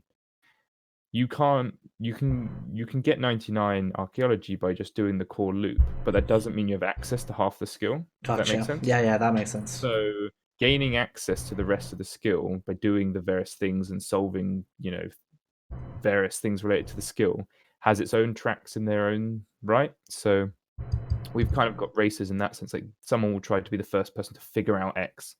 We are doing still like world first broadcasts and stuff for these things. And the reason I got to that, oh yeah, and that's the reason I was getting to that is if you need, because the skill has new materials, the interesting thing about the race as well is the people who are the furthest ahead will have an issue in that the materials they now want, no one else is able to get yet. Oh, so I You know what I mean? see. Yep. I So gotcha. I gotcha. there is like, it's So quite it's an still the interesting, race to get those materials for those people. yeah, So it'll be even really, so theoretically, like the people who are behind could catch up via buy-in, but then once they reach the top level, as in top level not being 99, but let's say it's 54, for example, and the highest yeah. in the game is 54, and no one has those materials for them, then it becomes a race for that. Yeah, so that's where I think it's interesting because you may get this weird meta where being the highest level is actually not the best thing. The best thing for you to do is not to trade on the highest level stuff yet because no one else is at that level to give you the stuff you need, for example. So doing lower tier stuff may be better because there's more supply because everyone is lower level. It'll just be a really, this is the interesting, the race should be more fun because it's just interesting to see it like the roller coaster of ups and downs of the meta changes as it goes on of what's the right thing to do at the time. There should also be room. Like there is an argument that at the beginning of the skill you should just sell everything, right? Like the typical like you can make a lot of money Yeah, on I the mean, losing it's what skill. people did on dev release of the Mine and Smith rework. They made a ton of money just from racing to mine like 100 Animika and then selling it at like Mhm, 40k each. It's insane, mhm. but that's what you do to try and make money, right? Yeah, exactly. But yeah, so I think it'll be fun. I think it's because this is the longest period as well since we've had a new skill, like the longest gap. Um, I think a new skill has its own, regardless of what skill it is, it's got its own like um what's the word? It's got its own like aspects that are just enjoyable naturally. Like it's always fun training a new skill, I'd like to think. Like I believe so anyway. Regardless of who you are, if you're a player who's only been playing for a couple of weeks or you're a long standing player, like a new skill has value. Yeah. That's archaeology. I'm hyped. Like I'm hoping that Tuesday's big stream gives us a release date for it. I really do. It's something that I like. I've been looking forward to this for a very long time, just for because I never have experienced playing on a day of release of a new skill properly. So I was there for Invention's release, but I was a complete noob. Didn't have access to it on my personal account. Didn't have access to it for a few months actually. So this is going to be a new experience, and I'm hyped for it. I really am. Can't wait. But I mean, apart from that, I mean, we talked a bit about it, and I think I think we can leave it at that in regards to archaeology, and then we'll see what comes out on Tuesday. Am I allowed to ask you if you're going to be on the stream on Tuesday? I'm not on the stream as far as I'm aware. Didn't even Okay, know there was a stream. you didn't know there was a stream. Well, Yeah, no. I can tell I you. probably do. Okay, right. I've just been so busy. So like I just kind of forget about everything. Yeah, there's a big 2 hour plus stream on Tuesday, like going over roadmap stuff. So I'm excited to see what comes out of that. But yeah, apart from that, I want to end. Oh, I see. Yeah, Riley said on Discord that their team is in a no distraction sprint. That makes sense, I guess, as to why you maybe don't know about that. But yeah, I kind of want to end it just by saying that um, you now are a senior content developer. You've trained people. You've kind of looked after people as well as mentors. Like, how has that been going from obviously where you came in and you were being, as you mentioned, not trained, but Chris out was kind of showing you stuff and so on and so forth. How's it feel now being that person doing it to future devs and so on and so forth? Yeah. So I love the satisfaction from seeing other people succeed. Like I love it. Like I seeing someone overcome, some challenge or something, like it puts a smile on my face. Like seeing other people do well and like, learn and make overcome challenges. So to be honest, it's like I'm just super passionate about that thing anyway. Like I love to help people because seeing them become the best person they can is like awesome. And like you mentioned, from a development standpoint, like that's the same. Once upon a time, people invested in me, to help me get to where I wanted to go. So I'm always like happy to help. Right now, to be honest, there are people in the company, like in QA, for example, that dabble a bit in RuneScript. When we used to have tap or at lunch times, or they want to do the occasional fix, and I'm like more than happy to help them out because from a non-Jagex like specific thing, like just as a general career thing in like the games industry, I think that it's what everyone usually says, but like foot in the door, like any company or industry you ever want to work in, if you can get into the industry, you can spend a lot of time like going through it and like progressing. Um, and I would like 100% recommend anyone does. Like if if you are working in a company and you're, for example, you're CM and you decide suddenly actually you want to become a developer, like go for it. I'm sure there are plenty of people in your company that will be happy to help. And yeah, like I said, If there's one advice I can give is that yeah, absolutely, like, you hit the nail on the head. Like honestly, there's always people there to help, and they're always happy to help you, and that's something I got a lot of appreciation for because it's initially it's like I feel a bit nervous to ask, but no, like yourself, I can name 5 people straight off the top of my head. Like I can name Easty, yourself, Drew. I could name uh I went to say his actual name, Raven, and even Rowley, Stu, like Mohawk, like all these developers who any like they are busy themselves, like and as well as you, but you can still find that 5 minutes of your day to help me or whoever out, and it means the world in that regard. And I absolutely love that you can find the time to do that. yeah. I mean, I'm gonna misquote this so hard now, but one of my favorite like general sayings is something like being inspired is great, but being inspirational is even greater or something. So like being inspired by things is cool, but if you can inspire other people, like you know, and I would always recommend it. I mean, it's the different types of A, people quick, though. Like a quick Google search tells me that it says to be inspired is great, but to inspire is an honor. Is that correct? there you go. It's probably one interpretation of it. Yeah. Yeah. But yeah, like I think as well. You mentioned, but my journey. So um, player support. So this is generally actually. So as I finished college, I was studying. Um, I don't even know what it was called because it was in college. It's basically computer science, but in college. So it wasn't actually. It's not like your university degree of Hmm. computer science. I learned a bit about like networking and programming and stuff, but like I didn't really have much of an interest in it at the time. But then yeah, so like moving into player support, and I spent a lot of time like focusing on my personal like career and aims. Um, so yeah, player support to QA to senior QA to being leaving to do game as a gameplay developer, then senior QA at Frontier, then developer at Jagex, and now currently senior developer. Yeah, it's been a fun 7 years. And I'd like to help more people become, especially like while at Jagex on RuneScape, I'd like to help more people, become developers or that's generally, I'd love to see more people just love to create RuneScape content. There are some comments in the chat that I can now answer if you'd like. Crack on. people asked about like a couple of times about other games. How do I get inspired and stuff? I don't play so many games anymore. I play a lot of games, but not a wide range of games anymore. When I was growing up, I used to play like a hell load of games. I was like a gamer score fan at the time, playing so many different games, like fully completing them. But from like a competitive aspect or like a grindy aspect, um, because I see the same, like competitive games are a grind, like to get good and stuff. I spent a lot of time growing up playing Halos, Call of Duties, RuneScape, of course.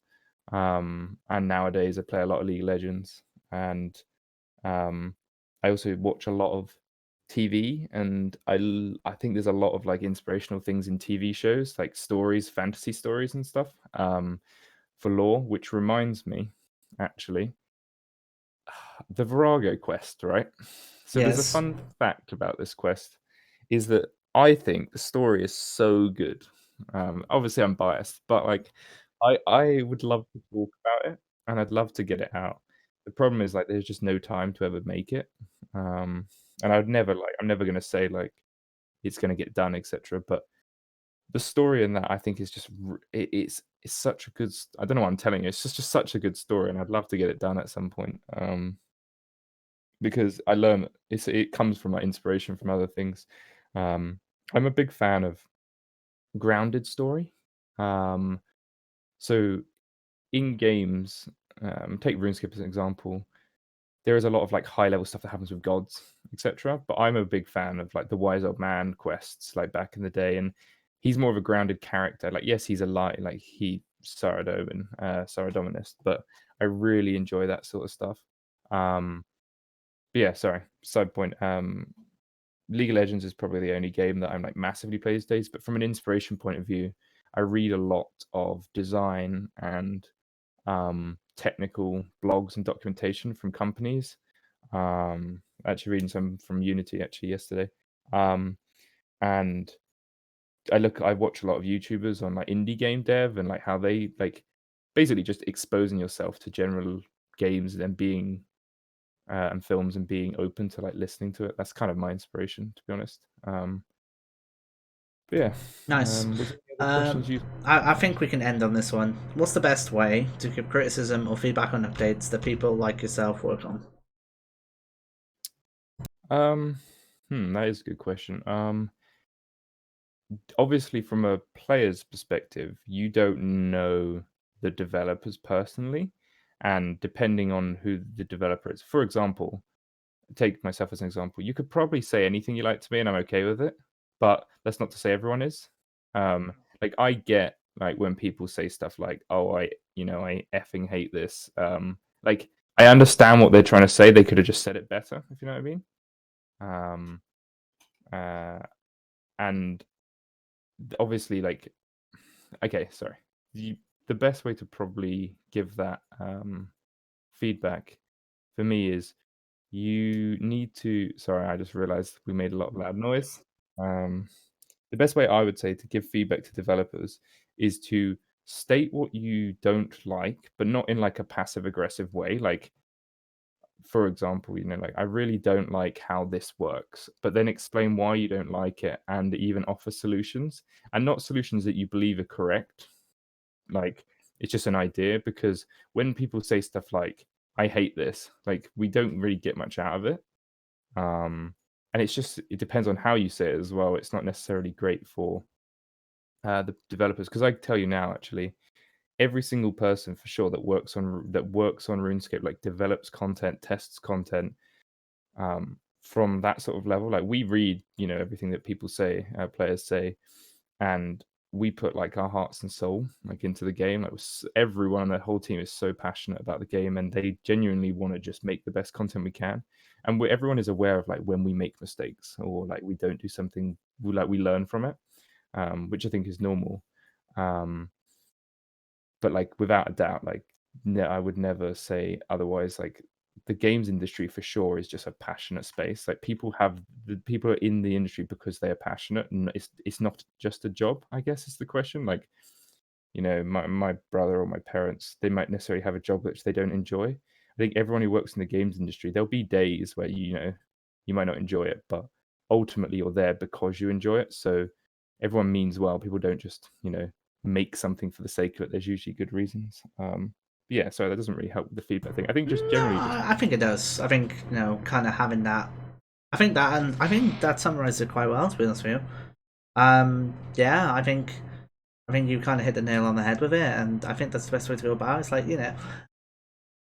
there's a way of going about your feedback, and I find the best way is to be as descriptive as possible. If you want to show your outrage slash passion, then I guess sure, but as you need to get across the important bit, which is you've criticized something, but how do you suggest you make it better? And that's the important bit. A lot of people I've seen criticize, but don't actually offer up any suggestions. They just say, "Oh, this is shit." Okay, but how is this shit? Like you need to elaborate on that, and that's the important bit for anyone who's reading it who yeah. works on content. I'd also say that generally giving feedback that opens up conversation is the best way to do it. Like if you send me something, for example, and say like I really don't like how these portals work because it really disrupts like my ability to do X, instantly I can look at that and be like, oh, okay, is it a problem because you can't, like, it's a conversation at that stage. But when the feedback is just like move this thing, it's bad. Like there's no context to why you want it moved. I think that everyone means well in their feedback as well, and it could be frustrating. Like I play plenty of games where I get frustrated at something, but I probably wouldn't like post a passive aggressive post towards someone. But yeah, so Yeah, I mean, I think we can kind of leave it on that. I just want to say personally that I think yourself, Rowley, Yago, and Timbo. I'm pretty sure that's the team as a core team for archaeology, right? That's the archaeology from a team. development and design perspective, yeah. I Cool. mean, the artists don't get enough shout outs, Yeah, so that's absolutely correct. And I don't know everyone, but I was gonna say Mod Alex, Mod Luke F. I can't even name the other two, but yeah, Mod Demo. Yeah, the artists, their art. To be honest, we'll end up yeah. posting about it. Also, like the audio team are going to smash out of the park as always. Everyone's going to come together. I think it's going to be a great update. I'm very much looking forward to it. But Ryan, I think your story is quite fascinating because obviously you're the first person I've spoken to who had left Jagex but came back, and I think your reasons coming back make complete sense. And I think Jagex are better off for it to have you back and for the impact and stuff you've made with your updates and bound to make with archaeology and everything else in the future. So thank you for obviously taking the time to do this. 3 hours, which is awesome. 3 hours of a lot of discussion of the years you've been at Jagex, the stuff you've worked on, and everything else in between. So yeah, it's been awesome. So thank you so much. No worries. I mean, I'm more than happy to come on again for anything else. Like, to be honest, you make me think that I would love to. I mean, maybe it's more of an official RuneScape stream, who knows? But I'd love to showcase a bit more like behind the scenes of like games industry stuff. I really want to talk more about what goes on. Like, I love looking at games and seeing how they're made or what they look I'm like. a massive fan of unreleased slash behind the scenes slash prototyped stuff. I'm a massive fan for seeing how a game like may have had a build a couple months ago and it was drastically different to what they released with and stuff. Yeah.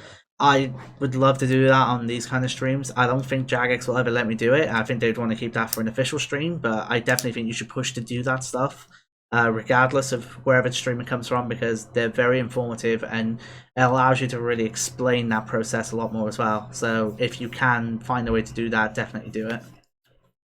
Yeah, I'll go. Well, I'll see. I'll see what we can do. Small story time would be nice as well. Yes, Like, agreed. I love story times. I love stuff like this. That's why I do it. I just love hearing stories and love hearing the full process of like how you went into stuff, and I love that stuff. Really do. yeah, I mean, sorry, I don't mean to No, that's extend fine. loads, but the thought process thing is actually really interesting because if we were to sit here and you pick one specific update to talk about, or like say for example you picked 3 updates to talk about on a stream, we could probably talk about them in massive detail for a while because Yep. players, from a player's perspective, you see an update when it's released, but it would never started like that, right? There's a lot of things that were either taken out or added in or modified. Like I could tell you you know, just as an example, there was only ever plans to be one jellyfish, for example, in deep sea, and then it became two. And we could explain why and why we chose the levels we did. And there is never that justification. But I think a lot of people, there are people out there who are interested in hearing the reasons for doing certain things, because I think that's actually a good thing about feedback. Sometimes, for example, biting four, that's probably an example. When I Yeah. tweeted that, there are some comments about that. There are reasons as to why that it should exist. I'm not going to talk about it today. This But isn't the stream for it for sure. So yeah, yeah, by but all means. there's always a reason that we're not just doing things for the sake of doing things, right? So I mean, it's the same with everything in the world. Things are done with reason. It's just that whenever you see something, you're not necessarily told the reason as to why. Yeah. Awesome. All right. Well, I'll leave it at that, I think, Ryan. But again, thank you Sweet. so much for taking the time to do this. And for those of you who watch, thank you again so much. I can see that the community perspective for Game Blast on RuneScape has made £2,000 from what I can see, which is awesome. So do go and support the special effects of Game Blast. I loved taken part in them officially. I've not really been able to make much of an impact this year in regards to a streaming perspective, but that's just the way it is. But those guys are absolutely amazing. Their stories are just incredible. So definitely do that if you can. And I think we'll leave it at that. So thank you so much again. Thank you, Ryan. And have yourself a wonderful night, everyone. Take care and have a good one. Yeah.